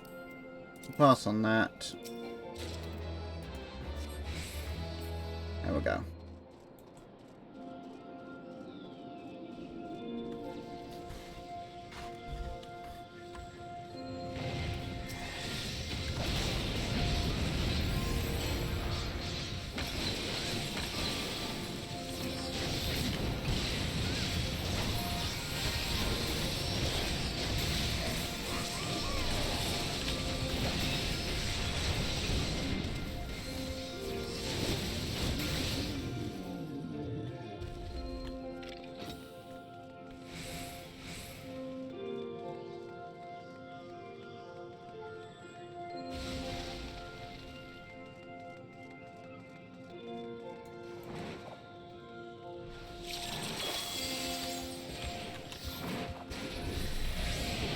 No, wrong button.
Da-da-da.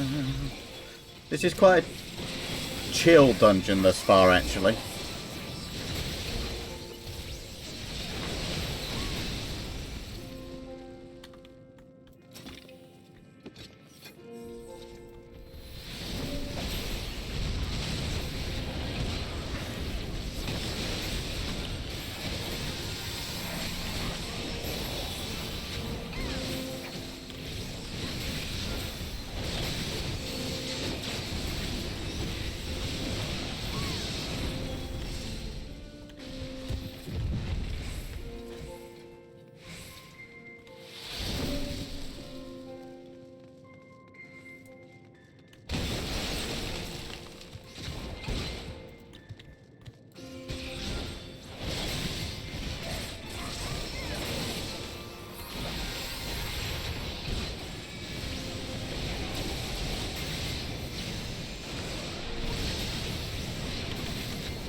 That was an well, it was an intentional pun, but yes.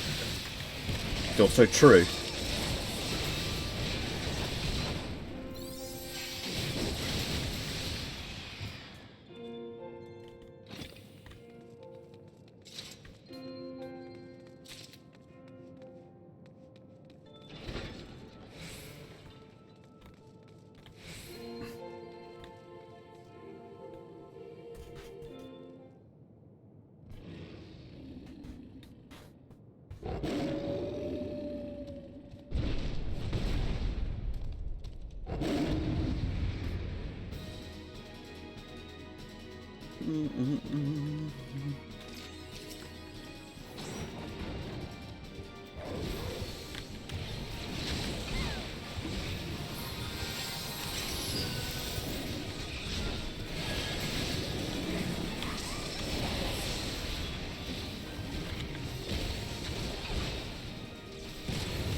The next one's one where we need to find cover.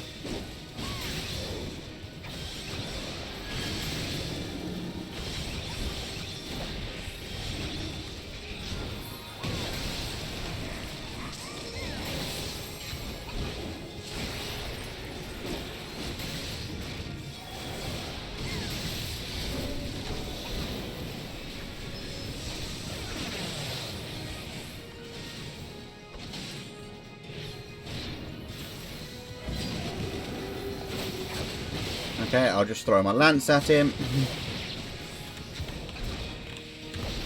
Jump in. Jump again.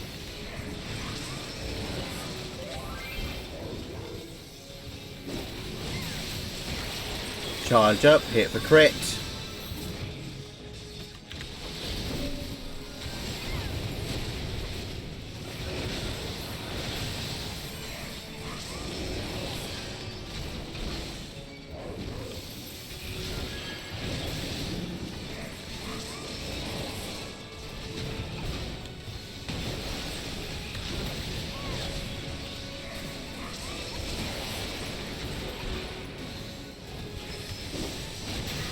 Get my healing back up.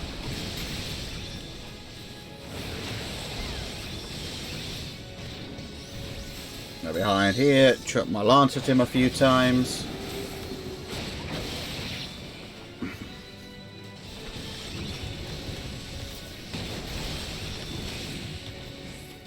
And there we go.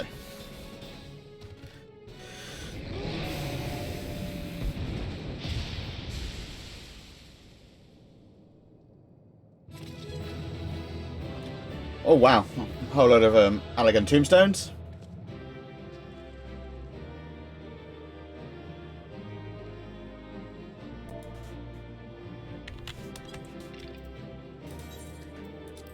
So I play accommodation while there's still someone there too. Whatever. Right. Let us leave.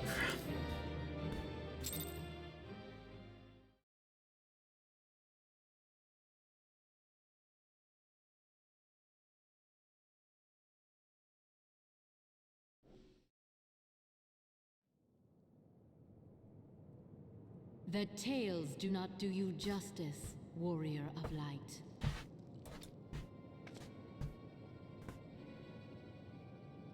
Yes, I know who you are, and you know who I am. I was given the name Izel, but I earned the name Iceheart.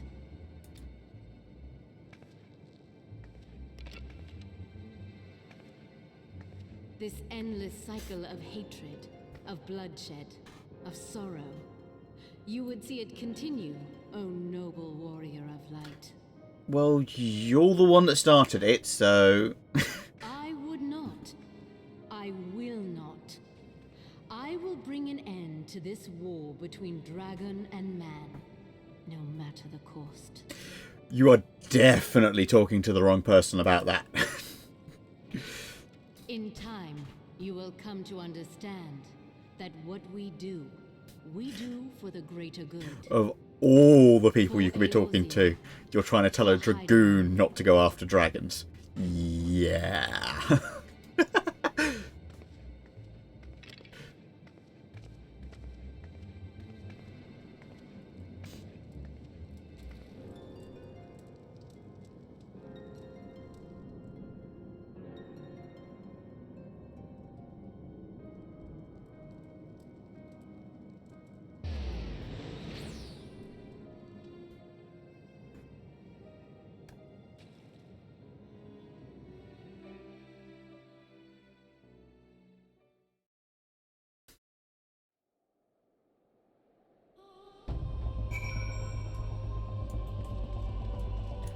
Okay, Alphino. Please, took longer than expected.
You see, Alphino, this is what sensible people do when they know they're coming to here.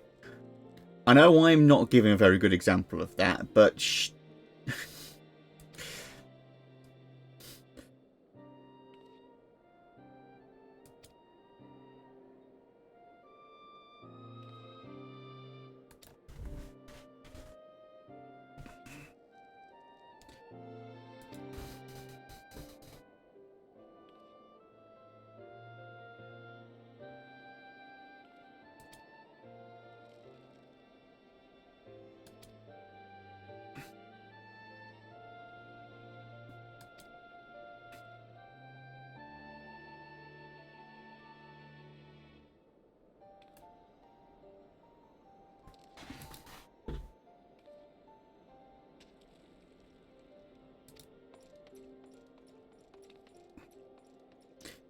And speak of the devil.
Anyway.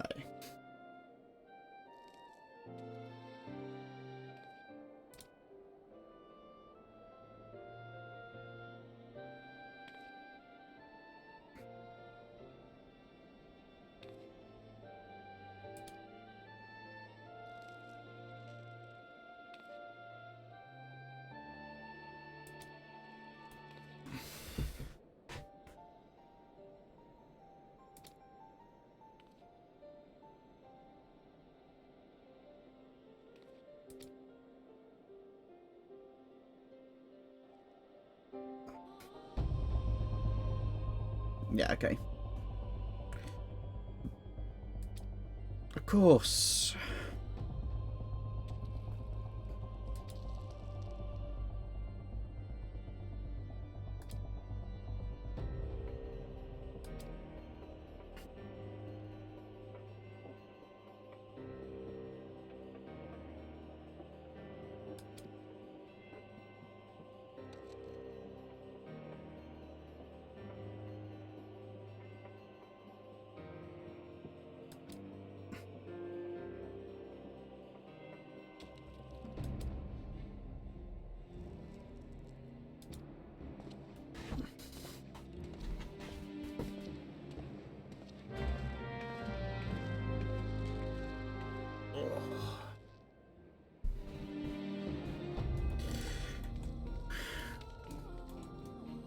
Okay, Devil Spawn, tell us what we're doing.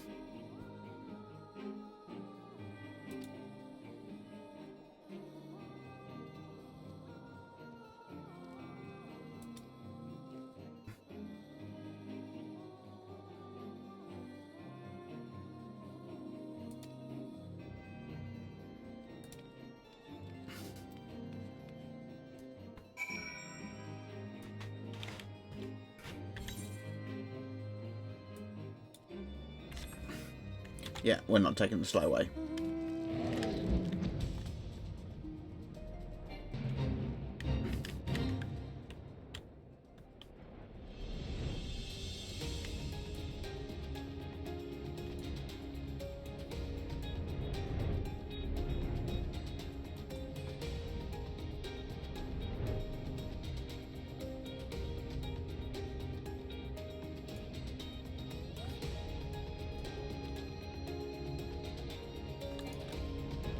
Wrong button.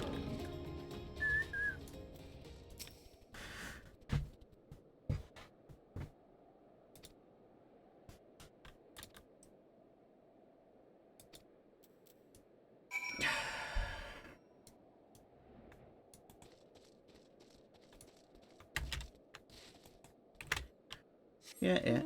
Well, we're gonna have this time. Oh, we're gonna have a griffin.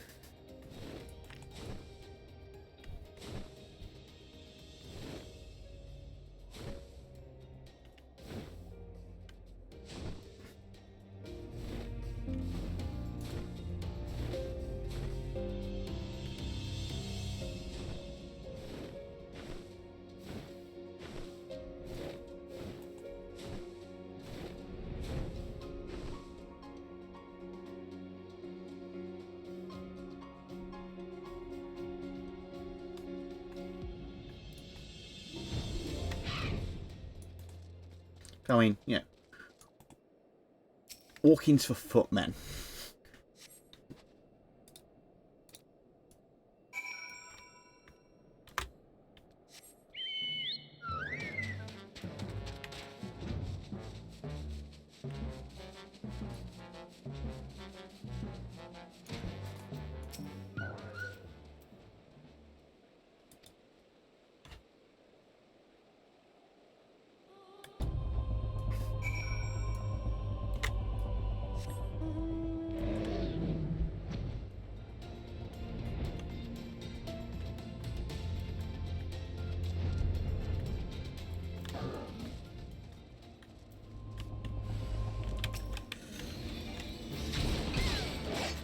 Yeah, some level 51 level 50 Harriers, because you're going to do a great deal.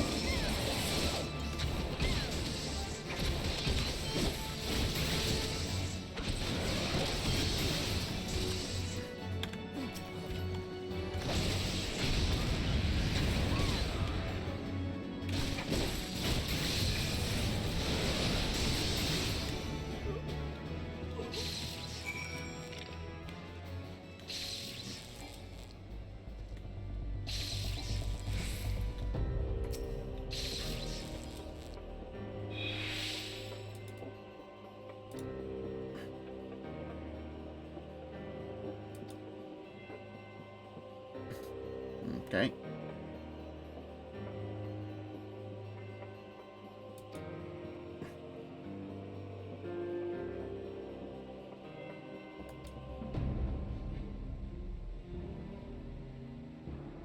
Yeah, of course I must. Not we.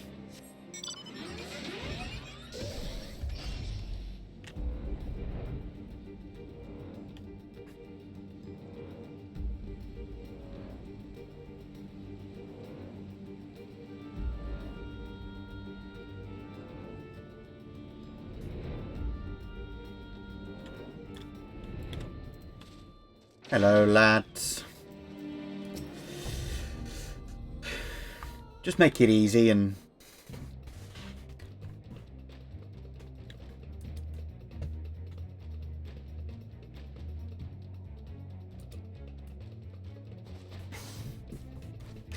Yeah, you boys are in trouble.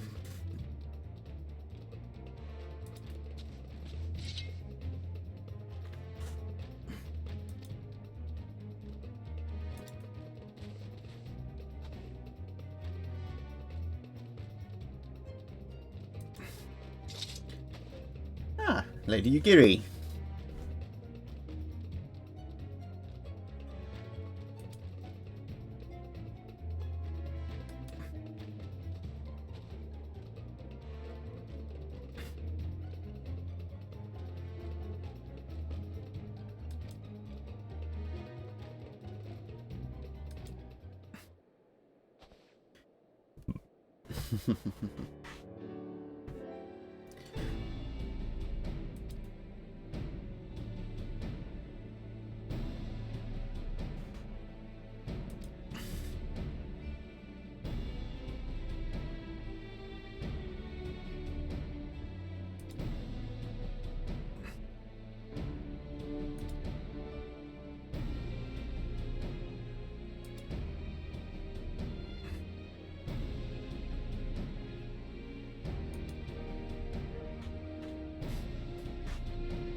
Yeah.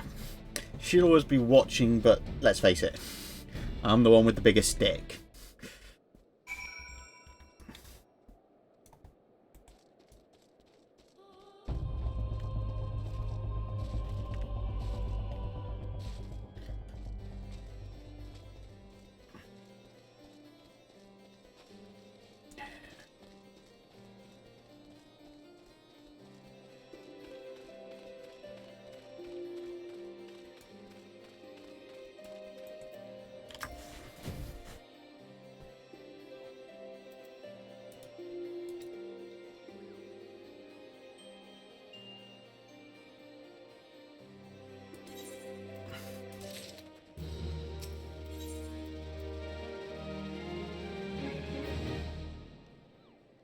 Yes. That's what I was waiting for. The Astrum Mail, which we'll then equip, because I know that'll be better than the Worm Armour, but not look as good, so then we'll start glamouring some stuff. With however many glamour prisoners I've got left, which I think I'm running out of, but hey.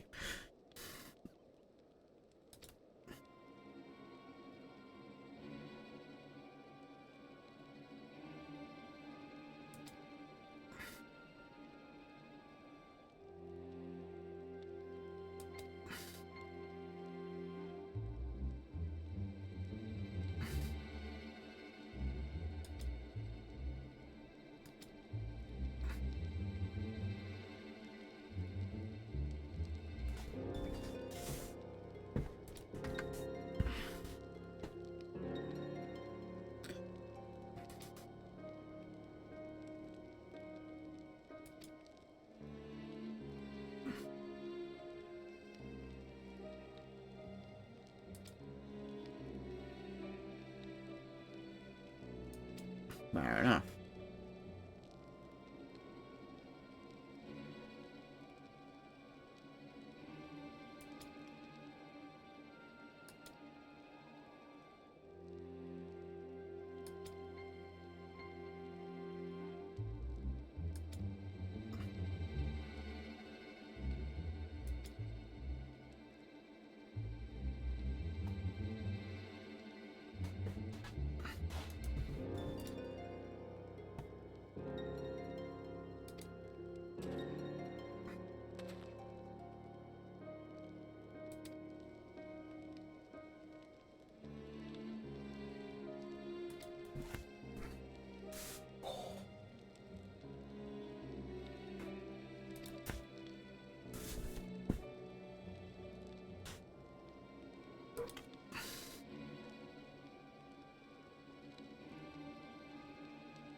Yeah.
Right.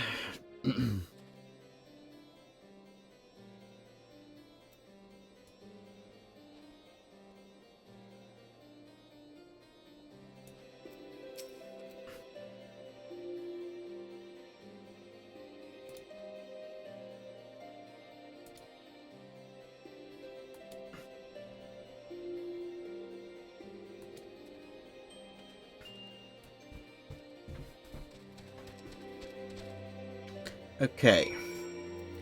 Yeah,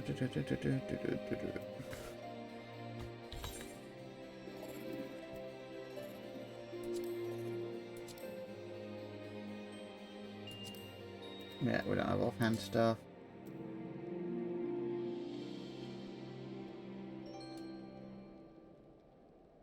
No, I'm not going to wear that.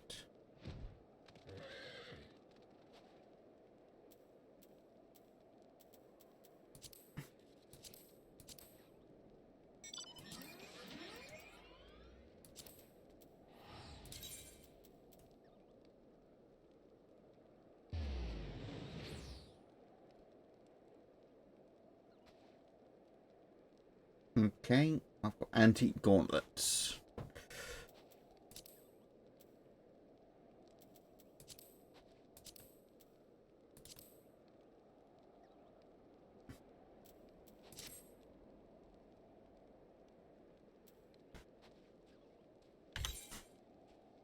So let's first have a quick bounce to Limsa.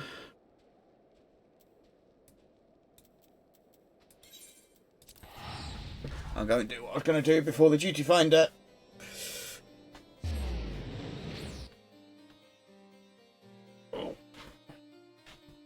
Kicked in.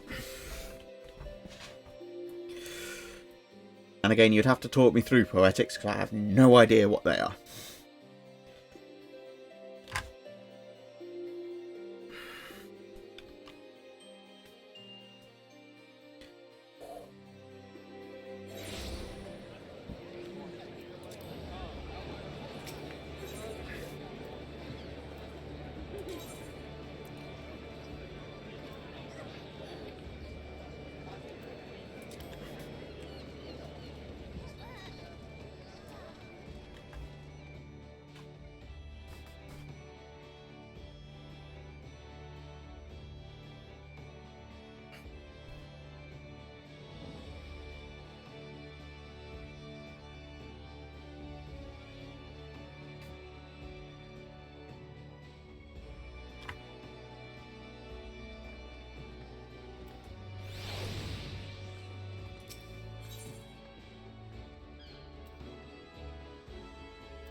Yeah, I have no idea.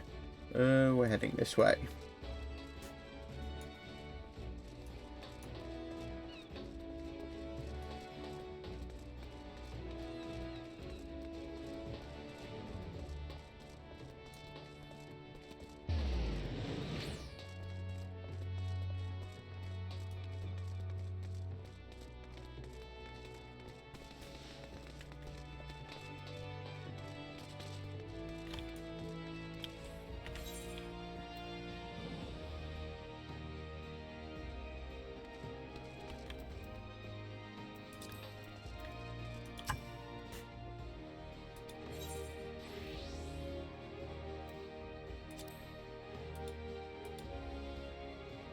have a double check in the inn.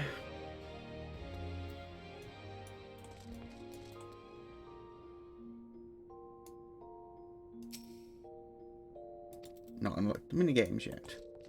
Right. So, as far as I'm aware, the armoire, yeah, it's just storing items, and the glamour dresser.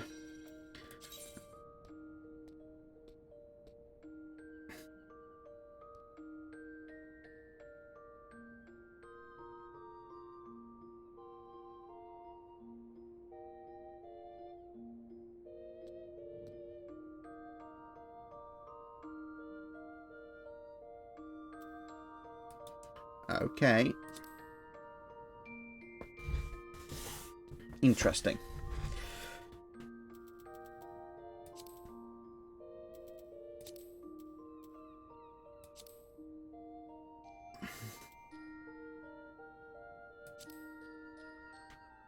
So, in theory...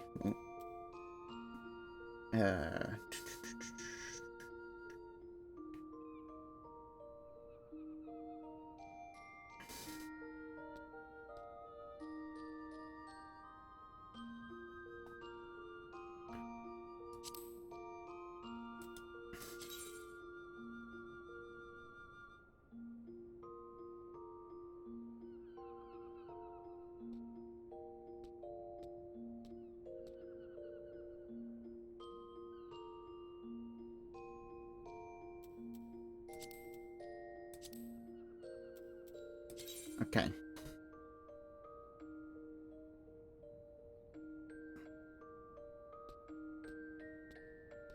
Okay, that makes sense. Are you following this, Mugen?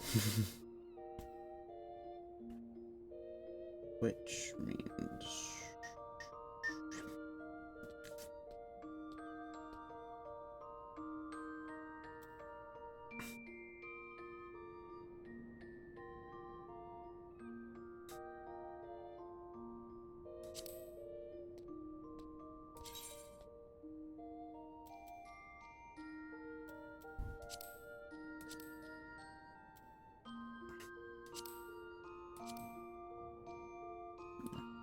Right. We'll avoid gloves for now.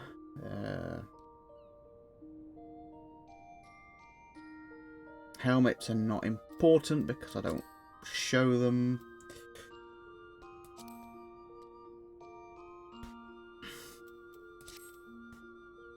Okay, so from what I can tell, and anybody else can correct me, basically, if you want stuff to glamour, you can throw it in here. You can use this to create glamour plates, so it costs you a glamour prism to put something in here. But putting it in here makes it a permanent glamour thing. So you can put glamour plates on, which just allow you to change... You can change glamour plates, as far as I can tell, for no cost to glamour whatever it is you're wearing.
I think, yeah, they're the ones that we'll go for.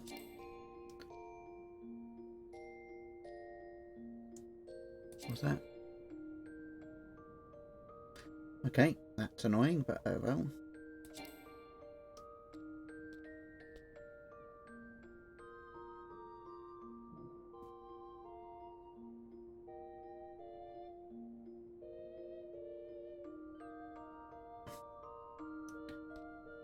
Got some stuff to do.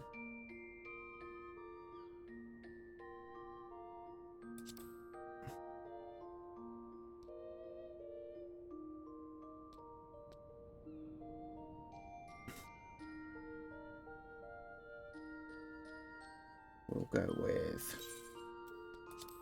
those.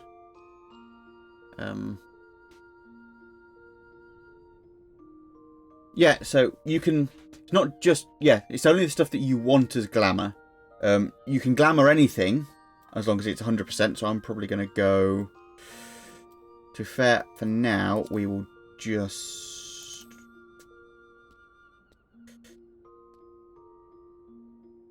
problem is none of the stuff that I actually kind of want is 100% durability, just to annoy me.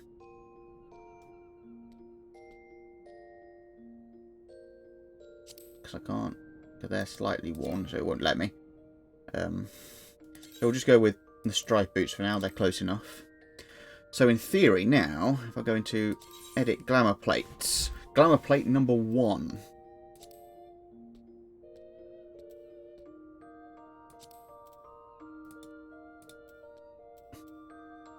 Main hand doesn't matter, head doesn't matter, body, I want that. Hands, I want that. Legs, I want that. Boots, I want that. So I should be able to save that. Now, using glamour plates.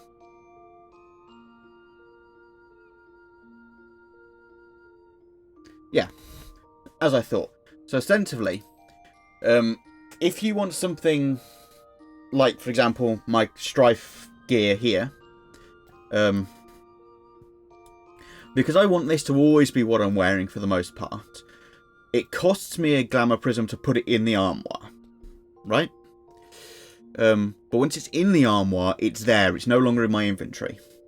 I can add it to one of 15 glamour plates. Blah, blah, blah. Now, in theory, what I can do when I'm in a large city, this is currently showing the equipment I am wearing. If I go into my character, I can go to glamour plate, say I want glamour plate 1, apply it.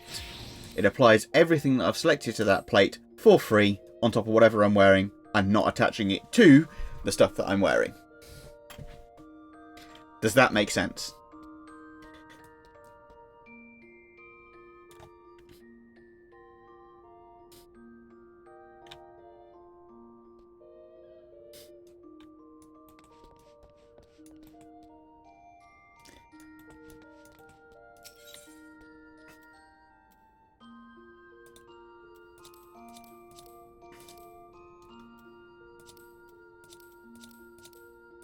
I'm sure I had some of these, but oh well. Whatever. Whatever. Yeah, so that makes sense now. And it makes sense from what I've heard some other people talking about now and how that works. It makes so much more sense that it still costs... So it's that in the long run, it's saving you glamour prisms, because you're not having to... Every time you get a new bit of armour, you're not having to go... Yes! Yes, it does. As far as I'm aware, it does. We'll find out in just a moment. I'm just going to go down to the maelstrom. But from as far as I'm aware, yes, glamour plates just persist whenever. Which makes sense, because again, as you're constantly leveling up, you're gaining new gear. If you don't like the look of the gear, you've got to glamour it every time you get a new bit. Whereas this is, it's only costing you glamour prisms to attach the glamour to a...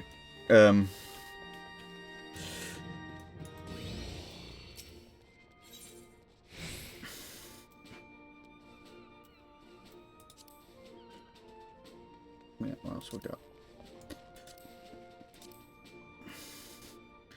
Nothing here worthwhile. I don't think I've got anything there.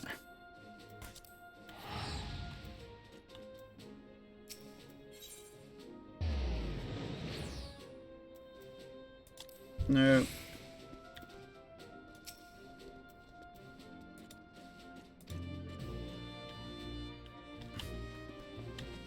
Anyway, right.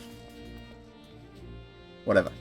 I'll sort that out another time. So now, next, you said we need to go to...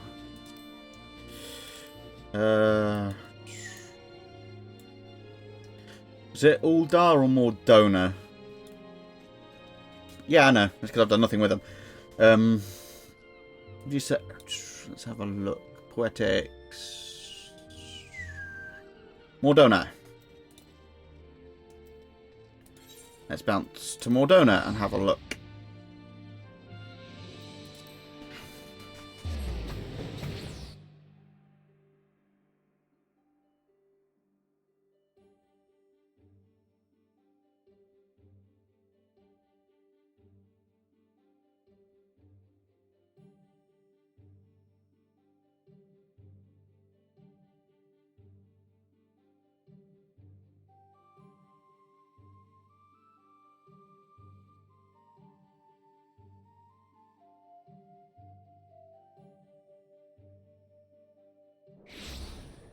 And there we go. See, we have our glamour still.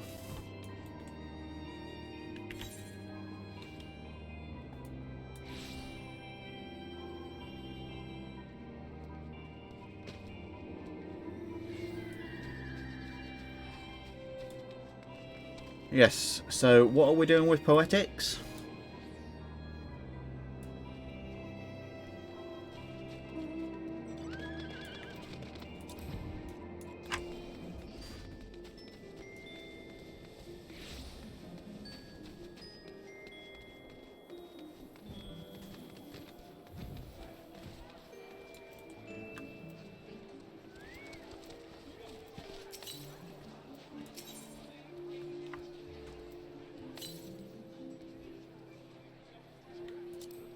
Nope.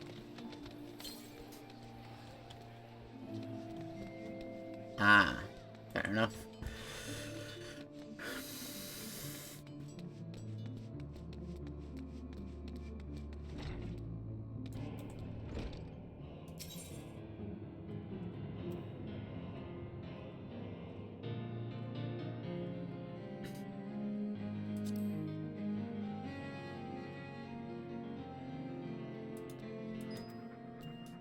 Yeah, whatever.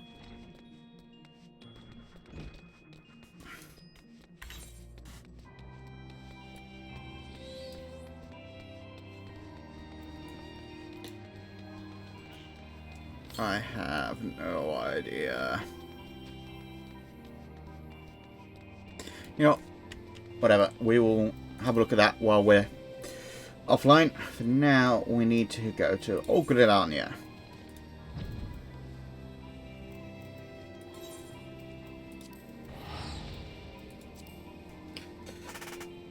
Because I want to get through. I'll try and get through the rest of 2.4 tonight, even though we've been going about 3.5 hours already, just because obviously we can't play any at all tomorrow.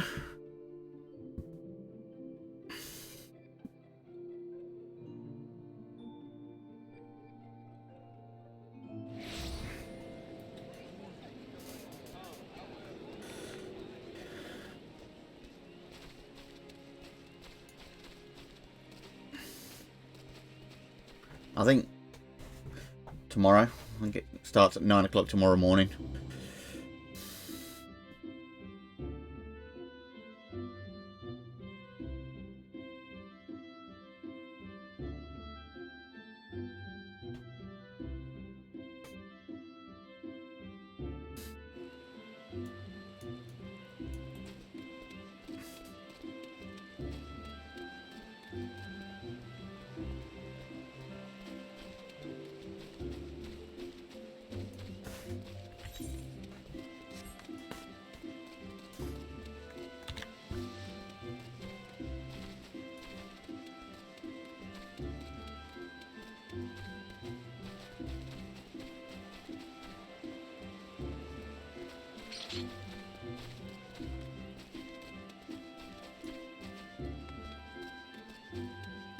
Yeah, which means I'm going to have to wait until at least Friday to try and do 2.5 and 2.55. Which also means the queues will be longer because everyone will be jumping in the Endwalker early access. At least I'm not trying to do any of the new or adjusted classes or jobs. I cannot dare to think how horrible some of those wait times are going to be.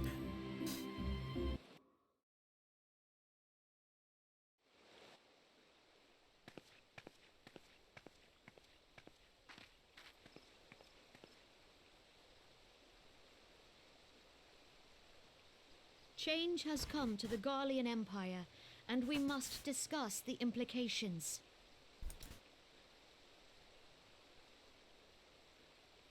The rumors are true, then? The War of Succession is ended? It is. A new emperor reigns in Garlemald. Well, we'll have the DPS queue and the healer queue. Because obviously, because we've got Reaper, Summoner rework, The birth and also Sage, rapid expansion of the reworks for. Empire There's going to be queues for everything. contributed to the strategic brilliance of Solus Zosgalvis, yet he did not rule alone. Several members of the royal household also distinguished themselves during his reign. Nevertheless, it was the eldest son who stood to inherit the throne, until his most untimely passing. I thought us fortunate when I learned that the Emperor had died without naming a successor.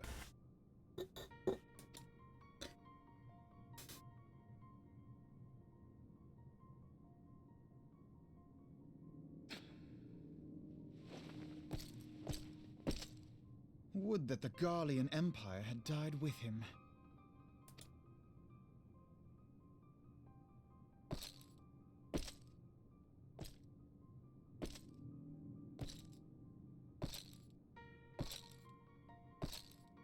I mean, how long must it take him to get dressed every day?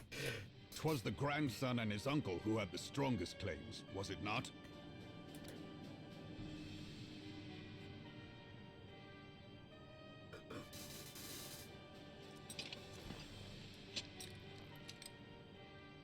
Indeed, yet claims count for little without the power to assert them. High Legatus Varus Ye Galvus is a respected military leader. Not so his uncle.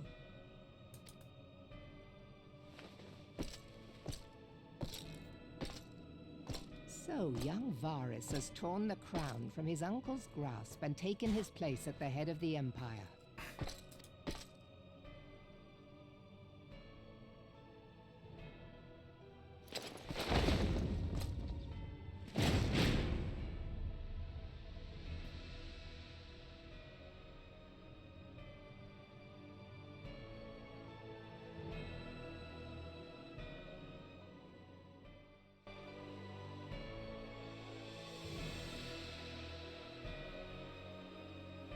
Given the troubled nature of his succession, the new emperor will require time to seal his grip on power. Yet have no doubt but that he shall, for there are none left with strength enough to oppose him. Since the success of Operation Archon, the remnants of the 14th Legion and the forces occupying Alamigo have done naught but fortify their positions. But you can be sure they'll be ready to march on us again, if their emperor gives the word. When, not if. They say this Varus was so set upon Eorzean annexation that he spoke out against the Meteor Project. Plainly, the new emperor's intentions are of great concern to us all.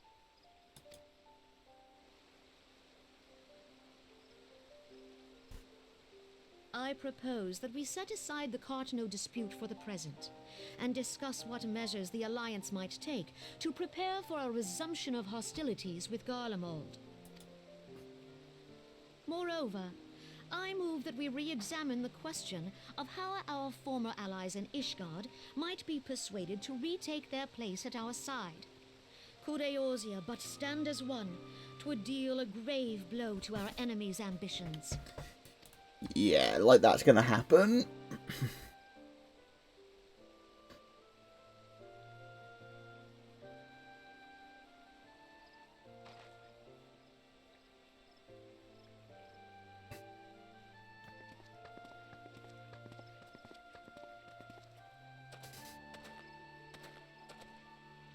Well, I suppose we should be grateful that they have finally acknowledged the inevitability of Imperial attack. Who knows? They may even do something about it. If only the leaders of Ishgard would follow their example and stop hiding behind their gates, praying for the coming storm to pass them by. But that is a discussion for another time. At present, I am more concerned by the fact that the Alliance's mooted preparations will be made known to the Garleans many moons before their coming. So long as the ivy eludes our grasp, no secret is safe.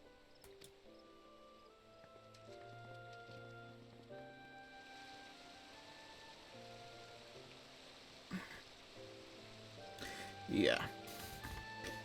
You say that, a white major warrior and a Machinist meet in the grove.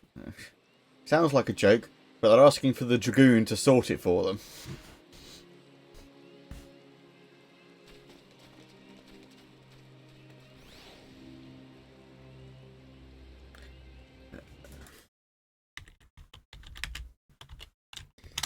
How many more have we got left to do on this one? Just out of interest. Because we've got to be getting relatively close to the end of 2.4, 2.2, 2.3, 2.4. No, we've got quite a long way to go.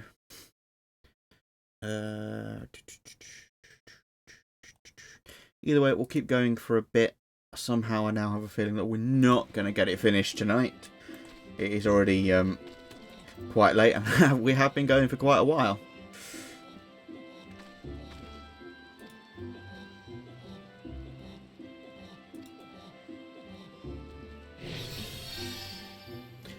Take care, Mugen. I don't blame you. I'm going to have to bounce soon myself.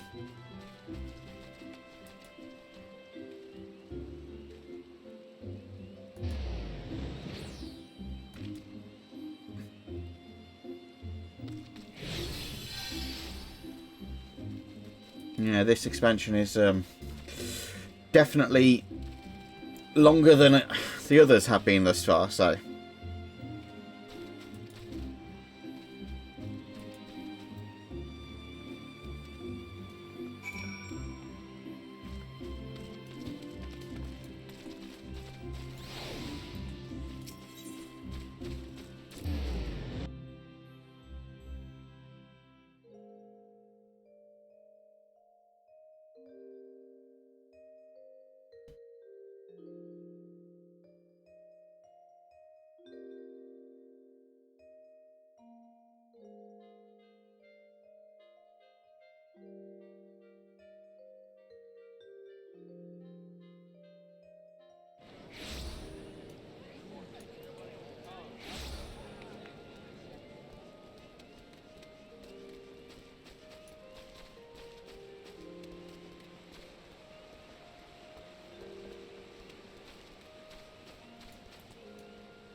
Glamour plate, thank you.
There he is, he's finally loaded in.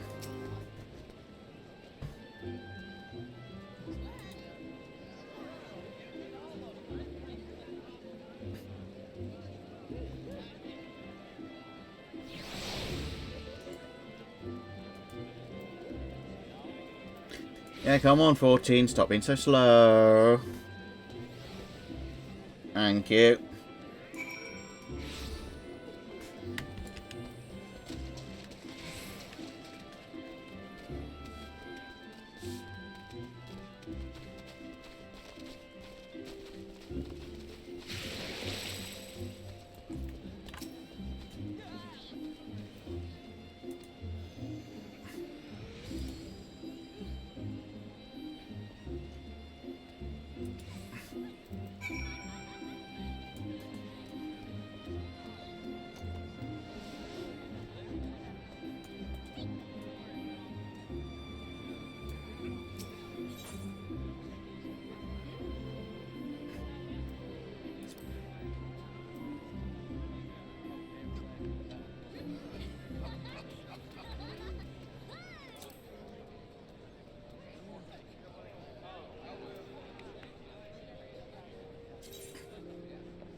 Just out of interest.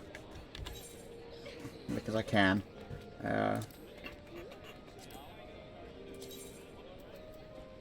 Cool, so if I wanted to, I could glamour those.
Bloody ninja.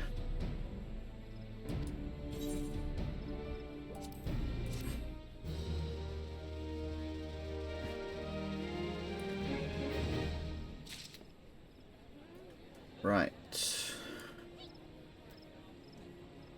And I think we'll let things load.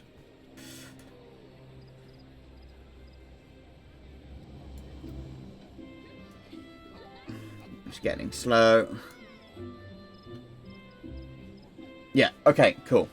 We'll pick this up probably on Friday, because unfortunately everything is down for maintenance tomorrow, I believe. I think it's 9 in the morning. Let me double check. I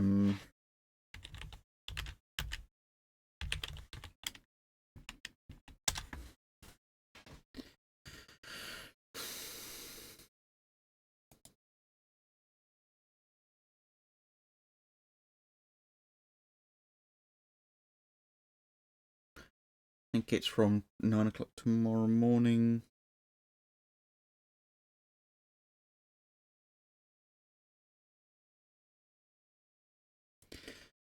Yeah, so approximately, yeah, for 24 hours starting at 9 o'clock tomorrow. Final Fantasy 14 will be down, so unfortunately we won't be able to stream it tomorrow. So, but we'll pick up from here, because it has been coming up 4 hours. So, yeah. And no one's on to raid that I want to raid, so we won't bother. With that, we will leave it as a goodbye for now. So goodbye until next time. We'll pick this up when we can. It's been fun, and goodbye.